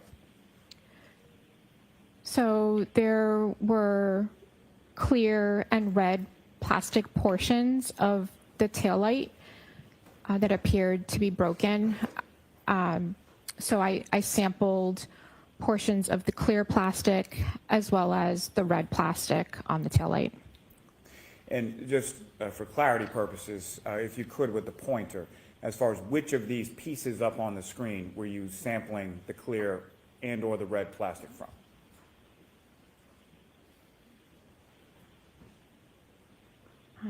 So the red plastic that I sampled was from this area.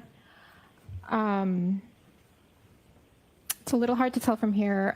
I think I'd have to refer to my photo in my notes, but I think there were a couple of different areas that had clear broken plastic. I think this might have been one of the areas that was broken that I sampled. And just for my purposes, really what I'm asking, Ms. Hanley, is the clear plastic that you used from item 3-1 was from the housing unit itself, the large piece, correct? Yes. Okay. Ms. Gilman, you can take that down.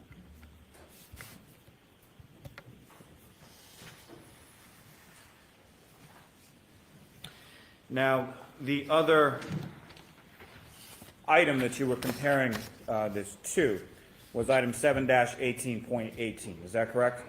Yes, that's correct. And what was provided to you as the description of that item, 7-18.18? 7-18.18 was debris that was collected from 2 pieces of clothing from the victim.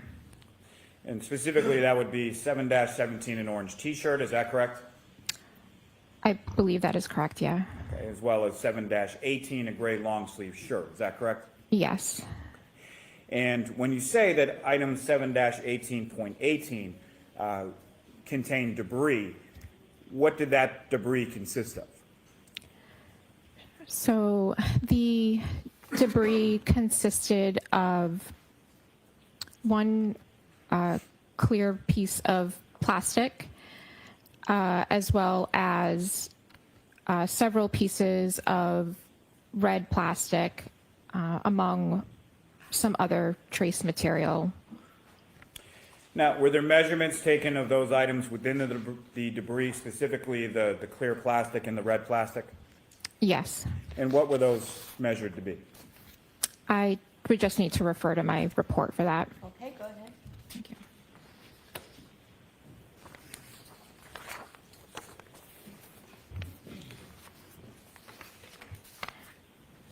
Okay, so the clear piece of plastic in 7-18.18,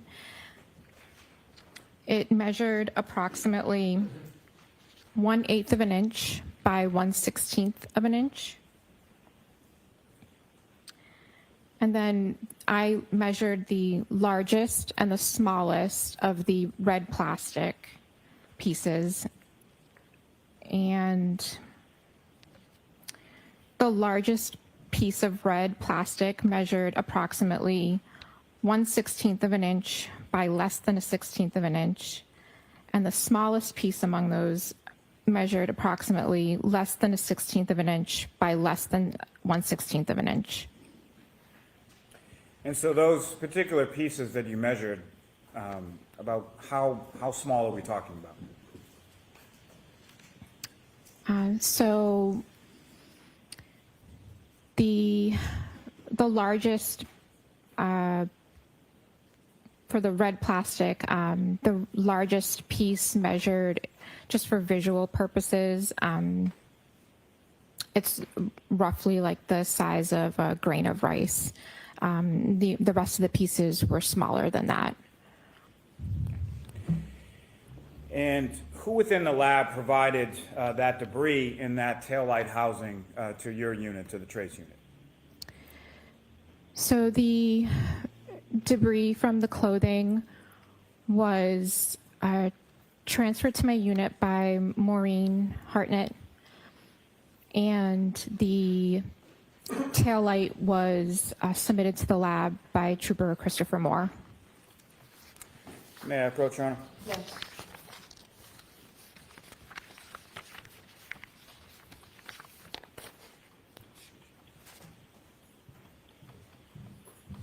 Showing you a series of 5 photographs. You could review those and look up when you're finished.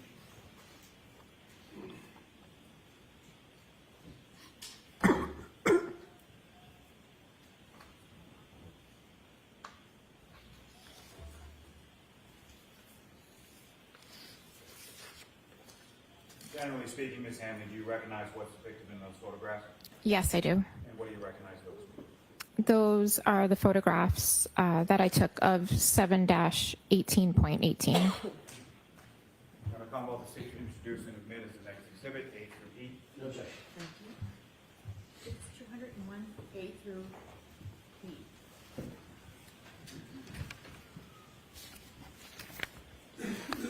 Your Honor, may I publish? Yes.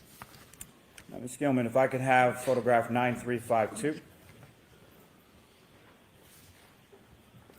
And Ms. Hanley, what is depicted in this photograph on the screen? So this is one of the photos that I took of 7-18.18. This is how I received the clear piece of plastic. And is that a tin that it's encased in at the time that you receive it? Yes. Ms. Gilman, if I could have 9355. And what is this, Ms. Hanley? So this is a photo of the clear piece of plastic that was within that tin. And Ms. Gilman, if I could have 9364. And Ms. Gilman, if you could enlarge this just a bit. Maybe just a little more, please. Thank you. And Ms. Hanley, what are we looking at in this photograph? This is the photo that I took of the debris that was collected from the clothing items. Ms. Gilman, if I could have 9366. And again, Ms. Hanley, what are we looking at here? This is a photo that I took under a microscope of the red plastic pieces that I noted within the debris. And lastly, Ms. Gilman, if we could have photograph 9369. And Ms. Hanley, what are we looking at here? This is a picture that I took of the red plastic pieces that I removed from the debris. Thank you. Ms. Gilman, you can take that down. Now, Ms. Hanley, in reference to your comparative analysis from item 3-1, the taillight housing plastic, to the clear and red plastic pieces of debris from plastic debris from item 7-18.18, the clothing of Mr. O'Keefe, what types of instruments did you utilize in this comparative analysis? Sure. So after completing my examination, I utilized a comparison microscope as well as a polarized microscope, a FTIR, which is a Fourier transform infrared spectrometer, and I also used a microspectrophotometer, also known as a microspec. And what is a microspec? So a microspec is an analytical tool that we can use to examine samples that have color. So it provides information on the sample's dyes and pigments. And how is that utilized in your comparative analysis? So I ran samples from both items that I was comparing, and I compared the data from those two items as a part of my comparative analysis. And when you run that sort of data, can you describe for the jury sort of what that data looks like? Like, what are you physically seeing when you're examining the data from a microspec? So what we refer to it as a spectrum or just a graph, and when we do the comparison, we can overlay those spectra or graph to determine if they are consistent or not consistent. And I know you spoke a little bit about it in your testimony yesterday, but if you could remind the jury as far as an FTIR, what is that and how is that used in your analysis? So an FTIR is another analytical tool that we can use. A sample is exposed to infrared light, and it reacts in a certain way with that light. And what's produced is a spectrum of peaks and valleys that are representative and unique to your sample. And so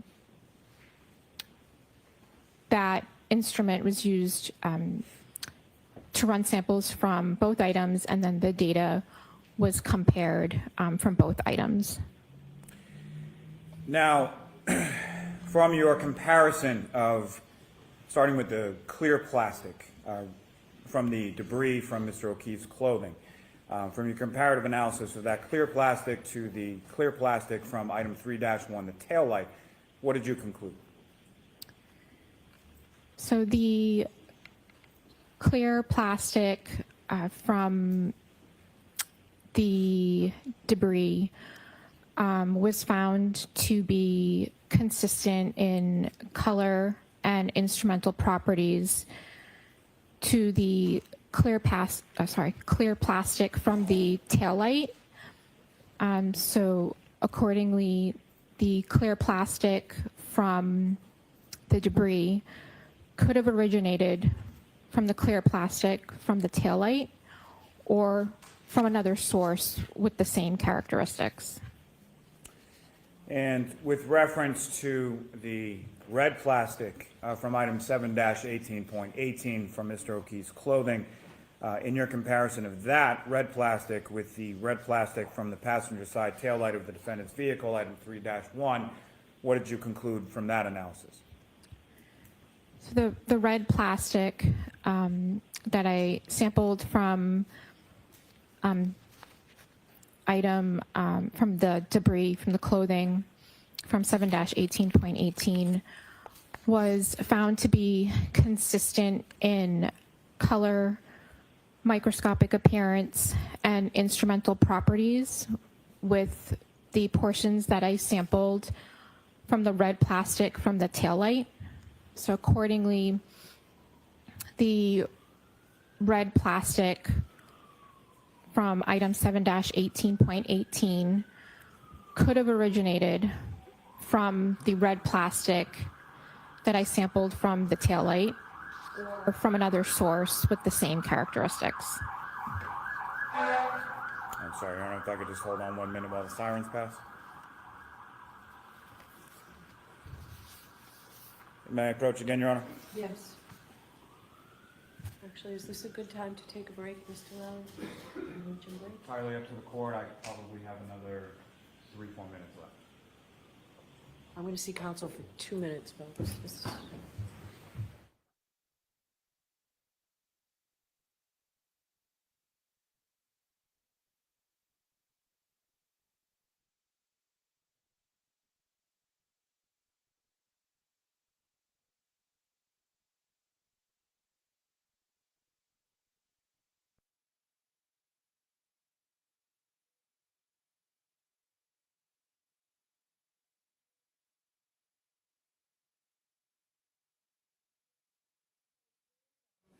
Like I told you earlier, we're ahead of schedule, so we will take a luncheon break, and we'll take an hour. So I know we'll take an hour, okay? We'll see you back here.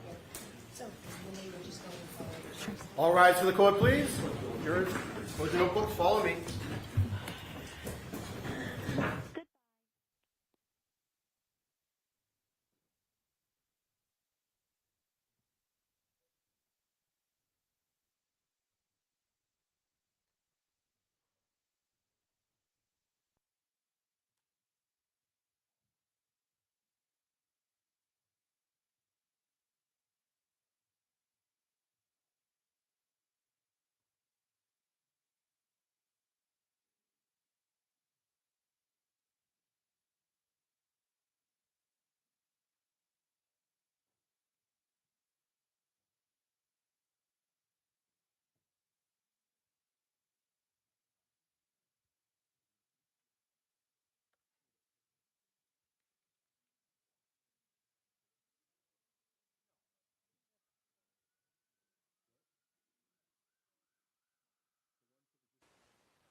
Thank you. This court's back in session. Please be seated.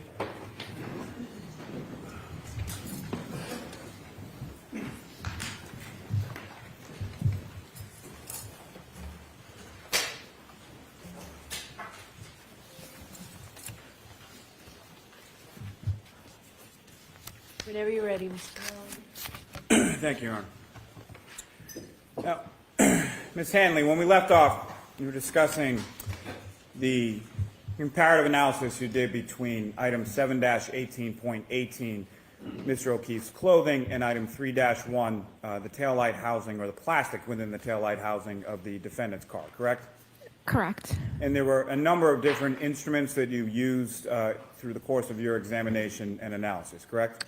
That's correct. And what were those instruments that you used again in that portion of the analysis? Sure. So I used a polarized light microscope, a comparison microscope, an FTIR, and a microspec. And, Your Honor, may I approach? Yes.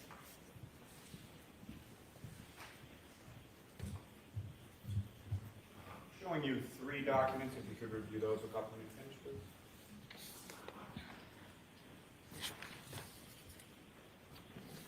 And do you recognize those? Yes, I do. And starting with the first page of that 3 pages, what do you recognize that? It is the FTIR comparison data for the clear plastic from item 3-1 and the clear plastic from item 7-18.18. And if I could direct your attention to the second page within that, what do you recognize that? So this is also FTIR comparison data from for the red plastic from item 3-1 and item 7-18.18. And lastly, the third page within that set, what do you recognize that? So this is the comparison data from the microspec from the red plastic from the item 3-1 and the red plastic from 7-18.18. Your Honor, the Commonwealth will seek to introduce and admit as the next 3 exhibits individually. No objection, Your Honor. All right, thank you. You want them marked individually, or you going to set? Individually, please. Thank you.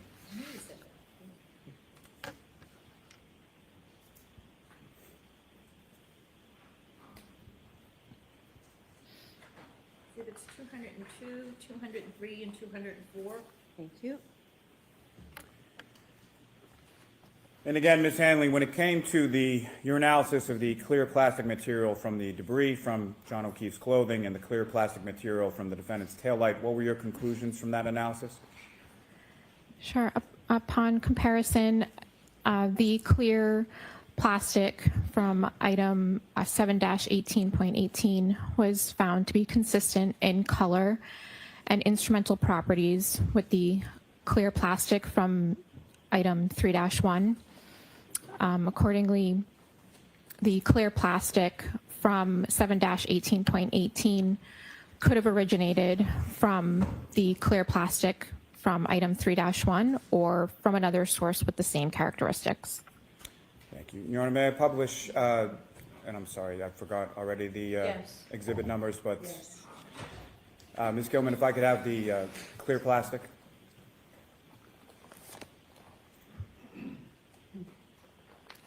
And Ms. Hanley, can you describe for the jury what we're looking at in this, what's up on the screen right now? Sure. So this is the FTIR comparison data of the clear plastic from item 3-1 and the clear plastic from item 7-18.18. And Ms. Hanley, if you could, using the laser pointer before you, if you could direct the jury's attention to which is which as far as the top and bottom here. Sorry.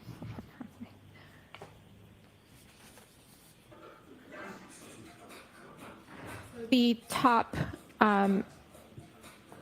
Sorry, I apologize, Your Honor. That's okay.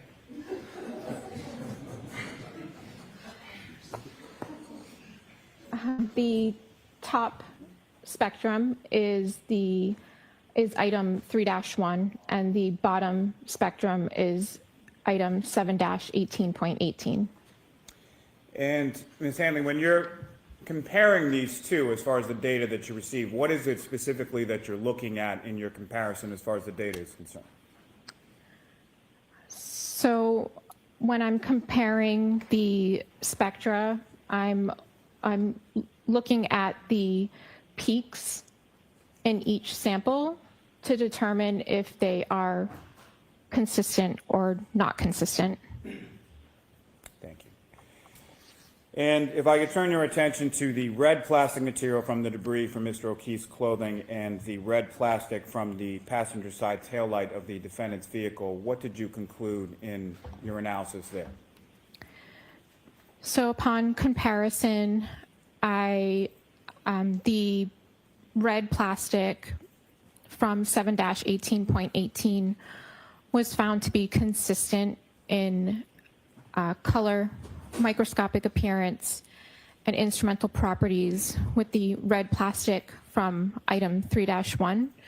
So accordingly, the red plastic from 7-18.18 could have originated from the red plastic from item 3-1 or from another source with the same characteristics.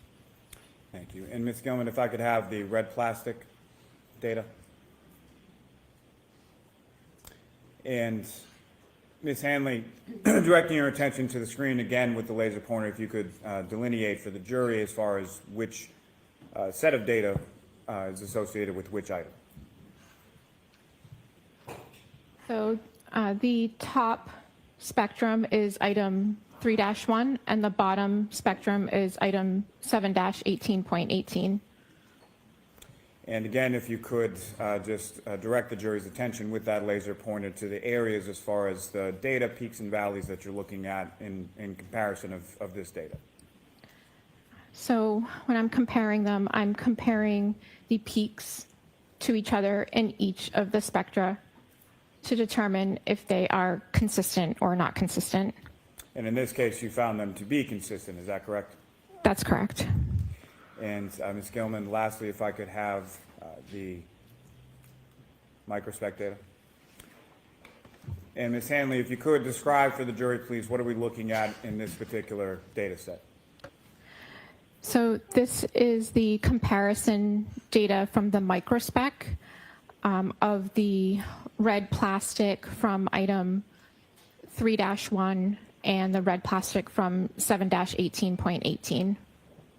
And as far as the data in any microspec, but particularly this one up on the screen, using that laser pointer, could you illustrate to the jury sort of what these individual lines or what this data means?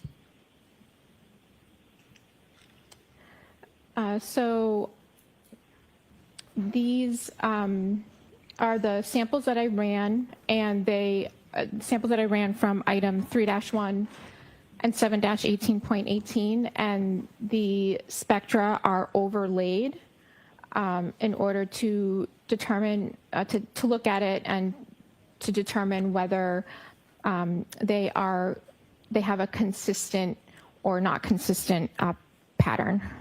And from overlaying the data from the pieces of plastic from Mr. O'Keefe's clothing and the pieces of plastic from the defendant's taillight,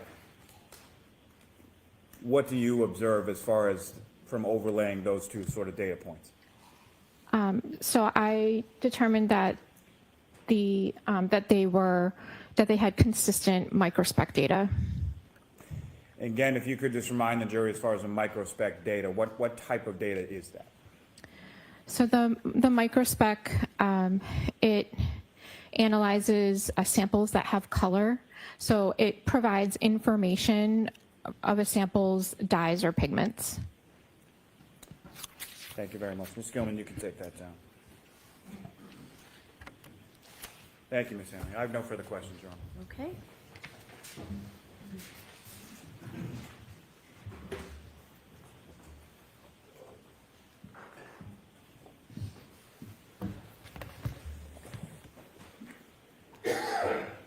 Good afternoon, Ms. Hanley. Good afternoon. Nice to see you again. We met about a year ago.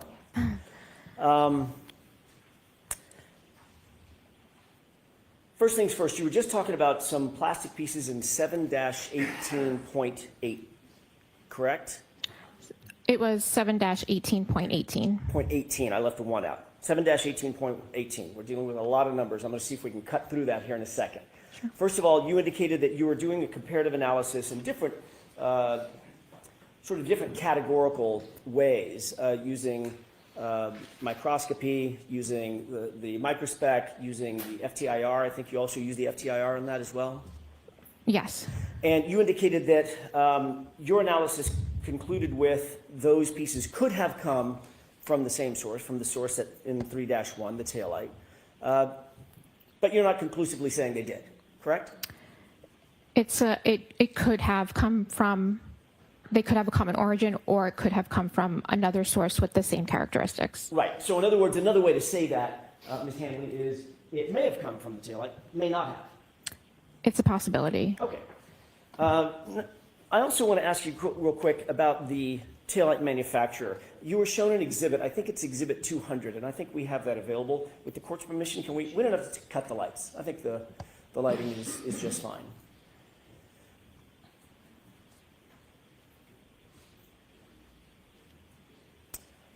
This is exhibit, or a photograph of exhibit 200 that you saw just a second ago. Quick question about that. In your inspection of that taillight, it's true, is it not, that is manufactured entirely of plastic or plasticine pieces. There is no glass in that taillight, correct? I have to check my notes. I don't think I noted any glass. Okay. So in other words, you didn't note any glass inherent in the manufacture of that taillight. It's basically plastic. Yeah, I think most of the parts were plastic. I'm not 100% sure if the entire thing was plastic. There may have been other material, but portions were plastic. But you certainly didn't see any glass inherent in the manufacture process. Again, I'd have to double check my notes, but I don't think I did. Okay. Do you want her to check her notes? Why don't you? Are your notes in front of you? Yes. With the court's permission. Sure.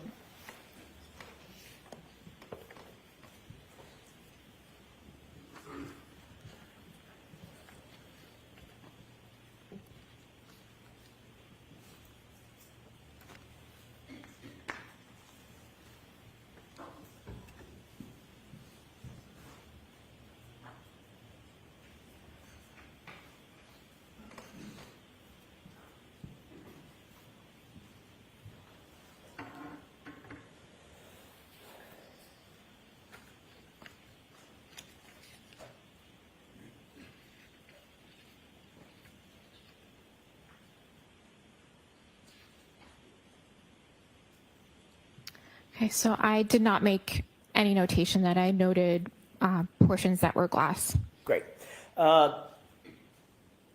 Final point before we get into the actual analysis. On any of the glass, I want to shift gears to just the glass material that you analyzed and that you looked at and you inspected. You saw no blood, no skin, no biological material, no tissue, human tissue or otherwise, on any of those pieces that you inspected, did you?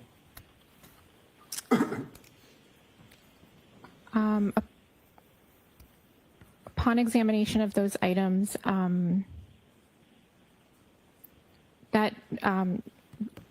making observations of those types of material, that's not my area of expertise. I don't think I noted anything that was maybe consistent with that.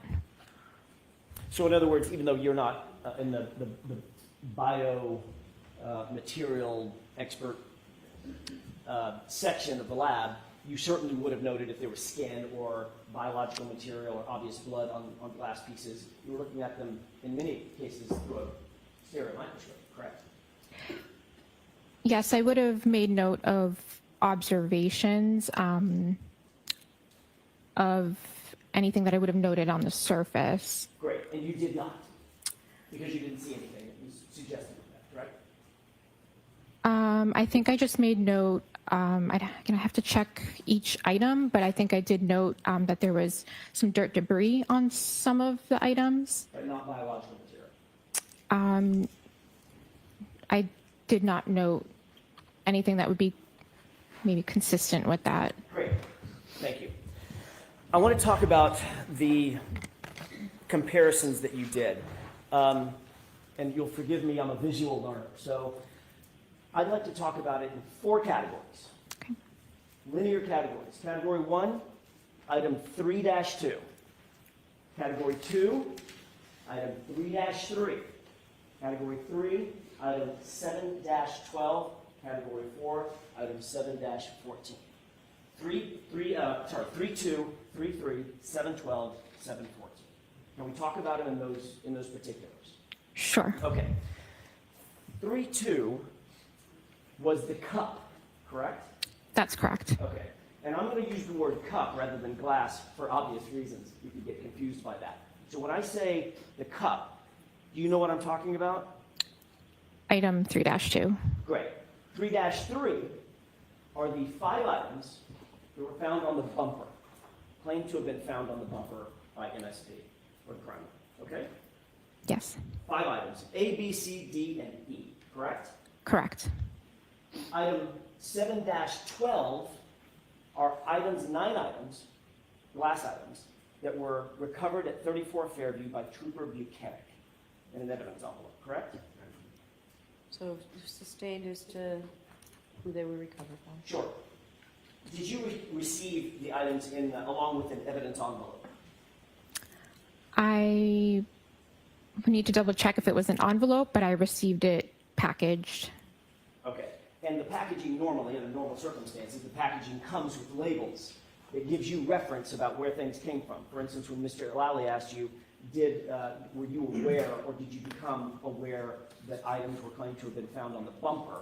You didn't actually find those items, but that was the description you were given, correct? That was the description of the item in our limb system. Okay. And going back to 7-12, that's our 3rd category, was that described as 9 pieces of glass that were found at 34 Fairview by a sergeant by the name of Buchanan? Or do you recall that? I am not sure who recovered them. Or what it said on the evidence envelope? That's what I'm asking. I would have to check my photos to see if it says that. We'll get to that in just a second, but fair enough. 7-12, 9 items, A, B, C, D, E, and if my memory serves, I, K, and L. And I'd have to refer to my notes to, Can you please? yes.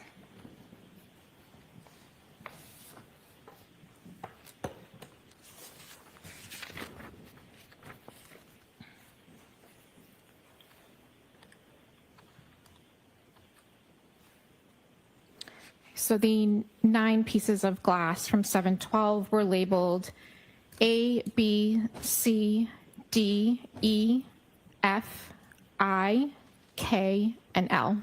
Great. And then finally, what was in 7-14, that's an easy one, 1 piece of glass. That's correct. Okay. Your Honor, may I approach? Yes.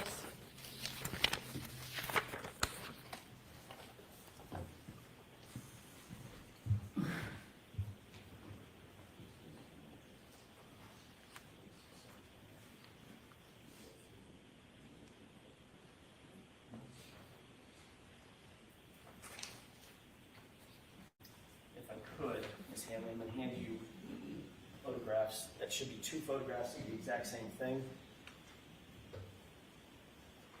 Do you recognize what's depicted in that photograph? I've never seen, I did not take this photo. Understood. So I'm not, I haven't seen them, so I don't know. So I'm asking you to look. I know you haven't seen that photo. Does it look like the cup? It looks consistent with the cup. Okay. Just gonna set this one aside for a second.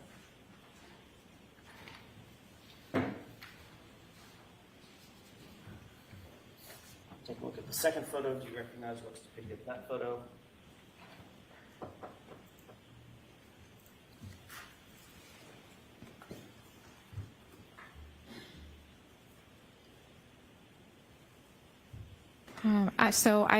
Again, I did not take this photo.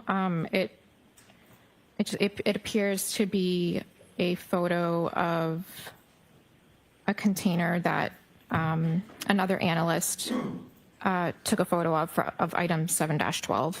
And item 7-12, once again, included plastic pieces and 9 glass pieces, correct? Correct. Do you see the evidence label on the very top of that evidence envelope? I'm not sure which label you're talking about. The one Oh, under the red tape. yes. Does that appear to be a label marker that's done to maintain chain of custody?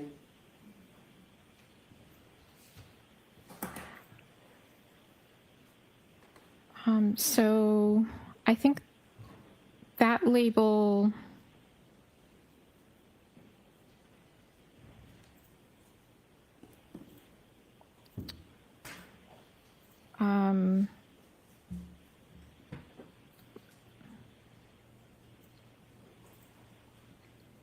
Sorry. Sure, can we bring these over to the side? Sure. Okay.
Jurors, sometimes we're at sidebar in an effort to try and speed things up. So even though we take your time that way, this should make things move a little easier. So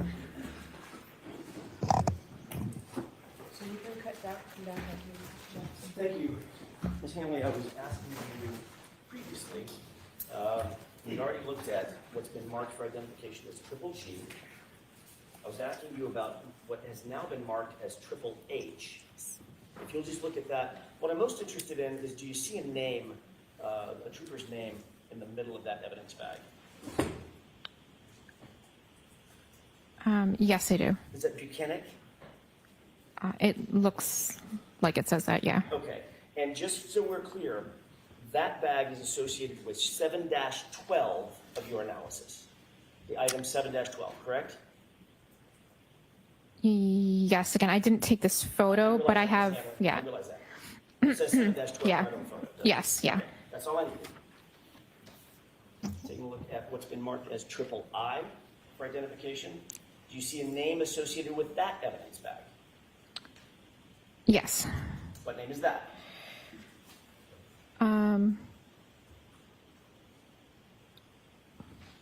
It's actually a little hard to read. It looks like it says, it could say Trooper Proctor. Okay, and that is associated with 7-14, our fourth category, correct? It is labeled as, excuse me, 7-14. Thank you. And finally, does that, which has been marked as, for identification at least, as triple J, does that appear to be the contents of that bag, which is a single piece of glass in 7-14? This appears to be the photo that the analyst prior to me took of item 7-14. And that would be analyst Valier. Correct. You see her initials there. Yes. Okay, thank you.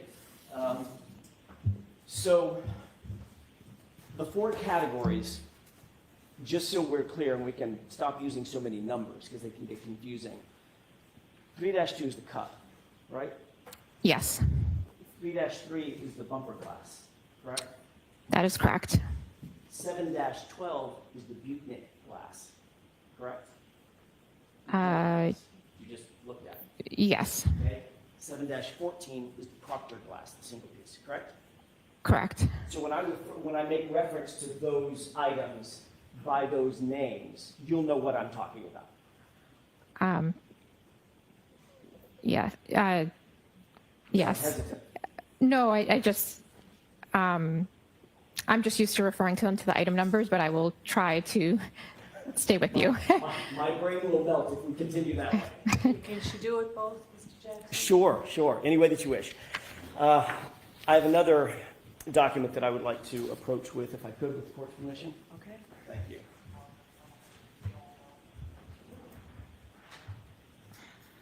I'd like you to take a look at that. You've got a copy of this? Have you ever seen that before, or a variation of it?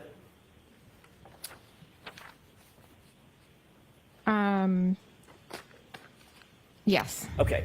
Saw it last year, correct? Or something close to it last year? Yeah, it looks consistent. Okay. I'm sorry, may we approach on this? Okay. If there are any others, Mr. Jackson, why don't we bring all the This is it.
So I think I gave somebody the copy that I was using. I need a copy. If I may approach?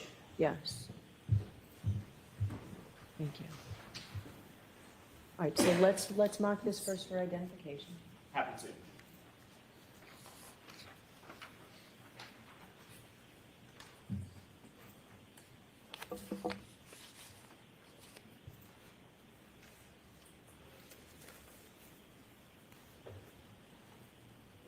KKK for ID.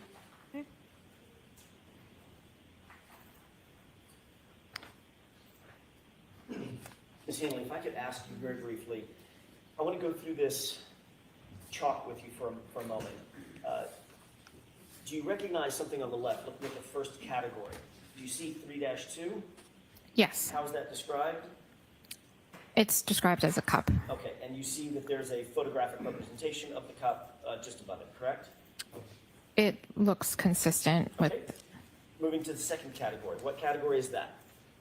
it's item 3-3.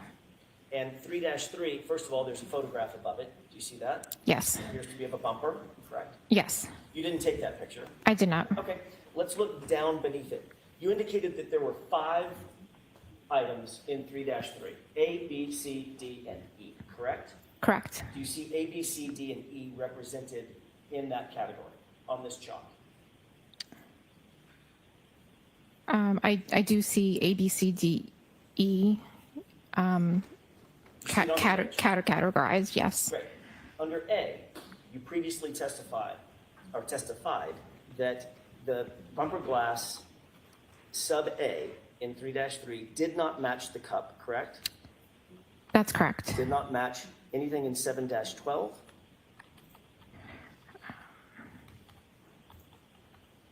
Sorry, just give me one moment.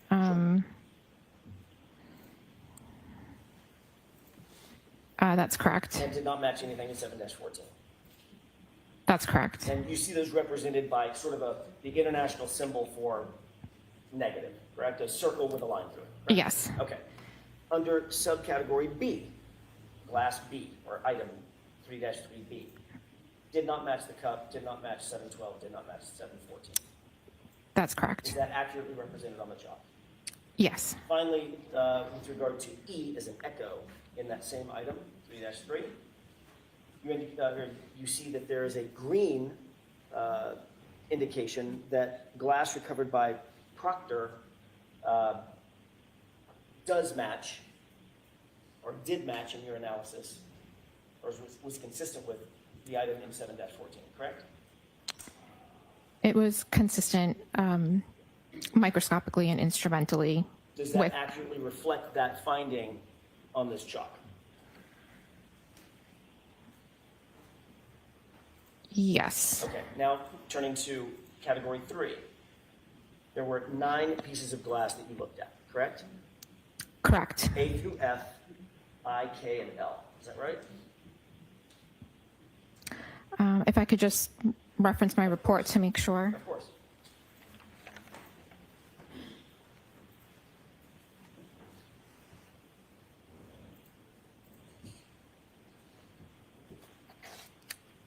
Yes, those are the correct letters. And A, B, C, D, F, and K all matched the cup, correct? Again, I would just need to confirm with my report. Take your time.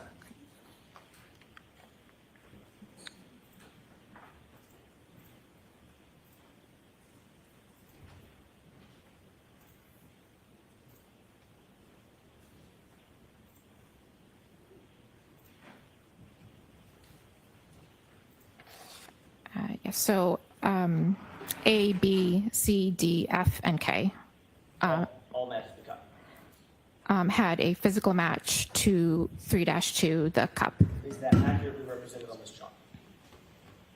With green. Yes, And E is an echo, I is in India, and I think that's L is in Lima, did not match the cup, correct? that's correct. Okay, is that accurately represented on this chart? Yes, And finally, the last category, 7-14, that is the single piece of glass that was recovered by Trooper Proctor. That did not match the cup, and it did not match anything in 7-12, correct? to check your notes, feel free.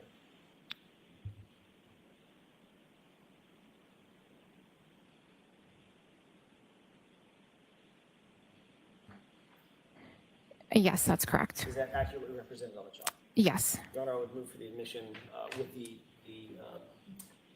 amendment that the court indicated at sidebar of triple K. Okay, I'm going to allow it in. 205. 205? Yeah. Your Honor, the court indicated that it would like to see us before anything's published to the jurors. Hey, come on over for a second. Actually, have those have those been done? It has been done, and Okay. I was going to explain it at sidebar. All right, then come on over.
$205. Thank you.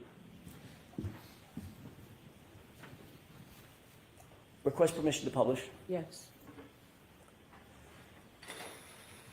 Ms. Hanley, you see the chalk that's been, or actually what's been marked as Exhibit 205 in evidence on the screen? Yes. Is that consistent with what you and I were just talking about at the witness stand? Yes. If you'll direct your attention to the screen on the right, just because it's a little easier and I think the laser pointer shows up a little better. Do you see the 4 categories represented in this exhibit? Yes. Okay, so 3-2, I'm going to go over it very quickly one more time, just visually. 3-2 on the left is the cup, correct? Yes. 3-3 represents the 5 pieces of glass of what we've called the bumper glass, A, B, C, D, and E, correct? Yes. 7-12 is the 9 pieces of glass recovered by Trooper Buchanan at 34 Fairview, correct? Yes. And finally, 7-14 is the single piece of glass recovered by Trooper Proctor, correct? Yes. Taking these one by one, just so everybody see? Taking these one by one, looking at starting with the bumper glass, category 2. Piece A did not match the cup, anything in 712 or anything in 714, correct? That's correct. Piece B did not match the cup, did not match anything in 712, did not match anything in 714, correct? That's correct. And moving over to category 3, there were some matches in these 9 items, 6 of them, A, B, C, D, F, and K, correct? Yes. But what those matched, Ms. Hanley, with a cup, nothing on the bumper, correct? Correct. And what didn't match the cup were E, I, and L. Is that right? That's correct. Moving back to category 2, however, there was one thing, item E, that did match something in this series of categories. Isn't that right? Not a physical match, but instrumentally there was consistency. All right. And this is an item, the only piece of bumper glass, the only piece of bumper glass to match anything else in your analysis. Matched what? Or was consistent with what? Item 3-3, piece E, was consistent in physical and instrumental properties with the sample that I took from item 7-14. Which is the single piece of glass recovered by Michael Proctor, correct? Yes. But not a single piece of glass, nothing that you analyzed coming from that bumper matched the cup, did it? Nothing. Physical match comparison, there was no physical match comparison to the cup. Are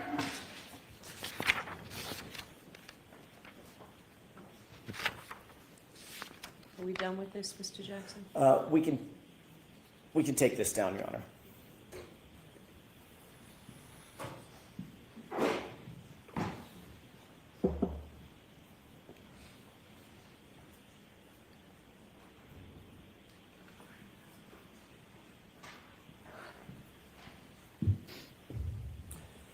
Your Honor, that's all I have.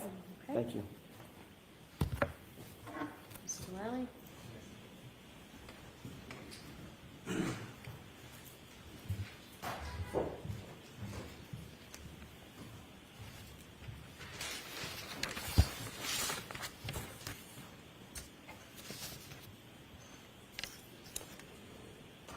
Now, Ms. Hanley, as far as you were asked some questions on cross-examination about biological pieces or tissue or things being on the glass, and you referenced that that was done in another unit, correct? Yes, if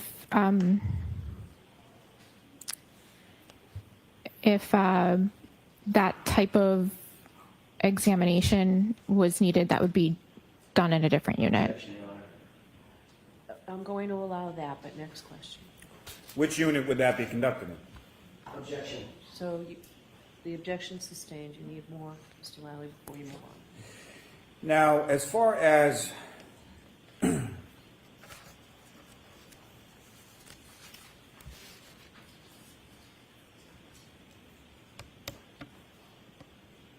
the chalk that you were just presented, as far as the 4 photographs that were depicted in there, have you ever seen any of those 4 photographs before?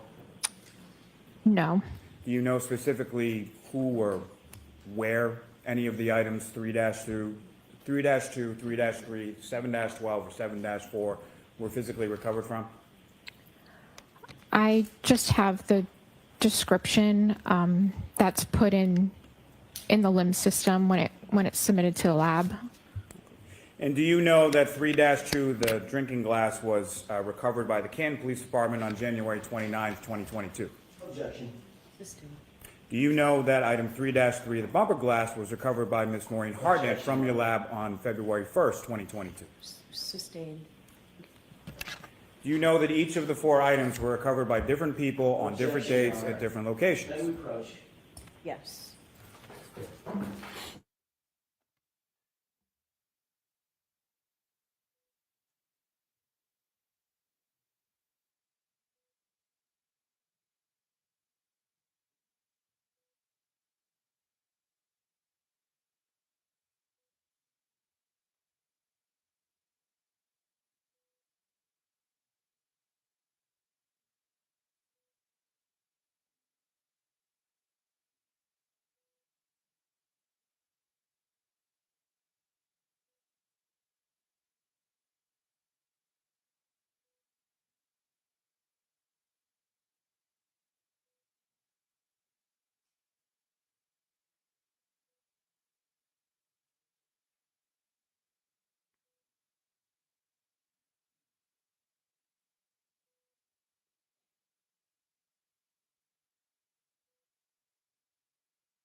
Now,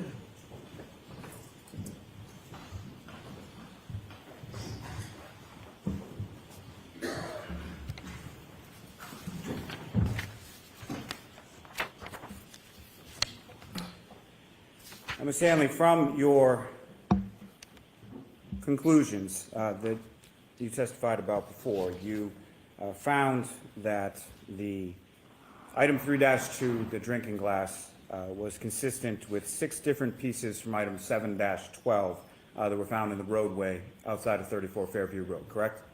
That's correct. And you also found that piece E from item 3-3, the bumper glass, was consistent with the single piece from item 7-14 that was found in the roadway outside of 34 Fairview Road. Is that correct? Yes, that's correct. And you also found that items from 7-18.18, the debris from Mr. O'Keefe's clothing, were consistent with the item 3-1, the taillight housing, correct? Objection, Your Honor. Sustained as to form. Now, as far as the chalk that you were presented with on cross-examination, was there anything in there about item 7-18.18 or item 3-1, either the taillight housing or the debris from Mr. O'Keefe's clothing? No, there was not. Nothing further. Anything? Very briefly. So in sum, not a single piece of glass on that bumper could be connected to that cup, correct? There was no physical match to the pieces that I compared for physical match from the bumper.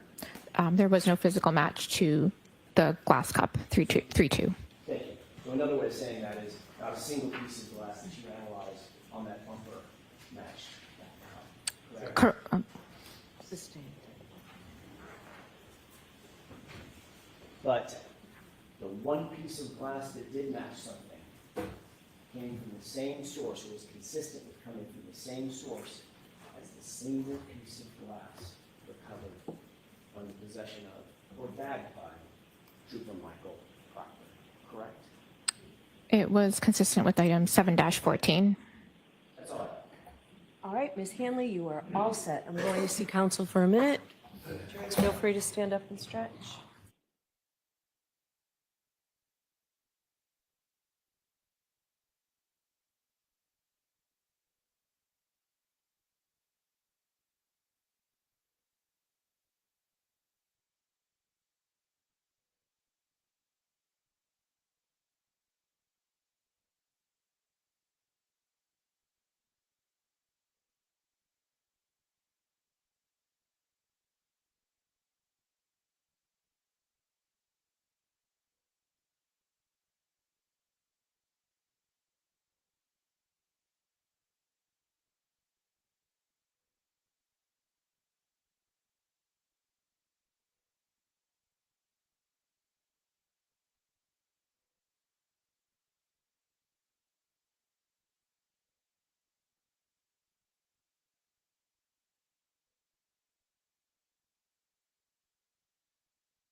All right, so jurors, I know you don't like it when we're at sidebar.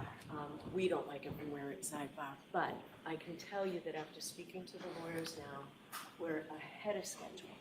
and they've worked very hard to get us to this point where we're ahead of schedule, so that tomorrow, instead of being a half a day, you have tomorrow off. So you have tomorrow and Friday, a good, long weekend. It's very, very important. Do not discuss this case with anyone. Don't say a word about this case. Don't let anybody say anything to you about this case. Don't do any independent research or investigation into this case. If you happen to see, hear, or read anything about this case, please disregard it and let us know. I believe next week, except for Thursday, are full days every day. Watch your social media use this weekend as well. Have a great long weekend. We'll see you here Tuesday morning, ready to go. Court, all rise for the jury.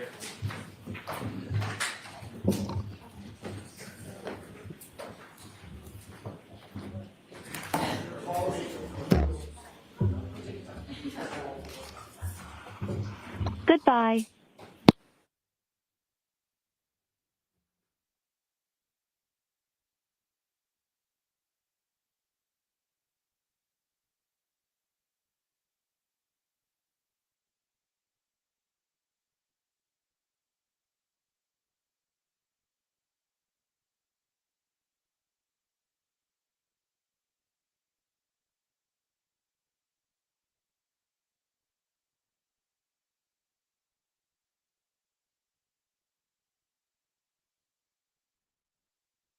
So no one needs to see me about anything? We get cleared. Put on the record that what's been marked for as actions of interpreted evidence 205. We're in the process of printing a new one. The one that actually went into evidence is not the one that we shared with the Okay. instructions. We'll get that printed and to you. I think before we leave, I think he's printing it now. Right, I'd like it before we leave. So, before you leave, so. All right, have a good weekend. Court, all rise.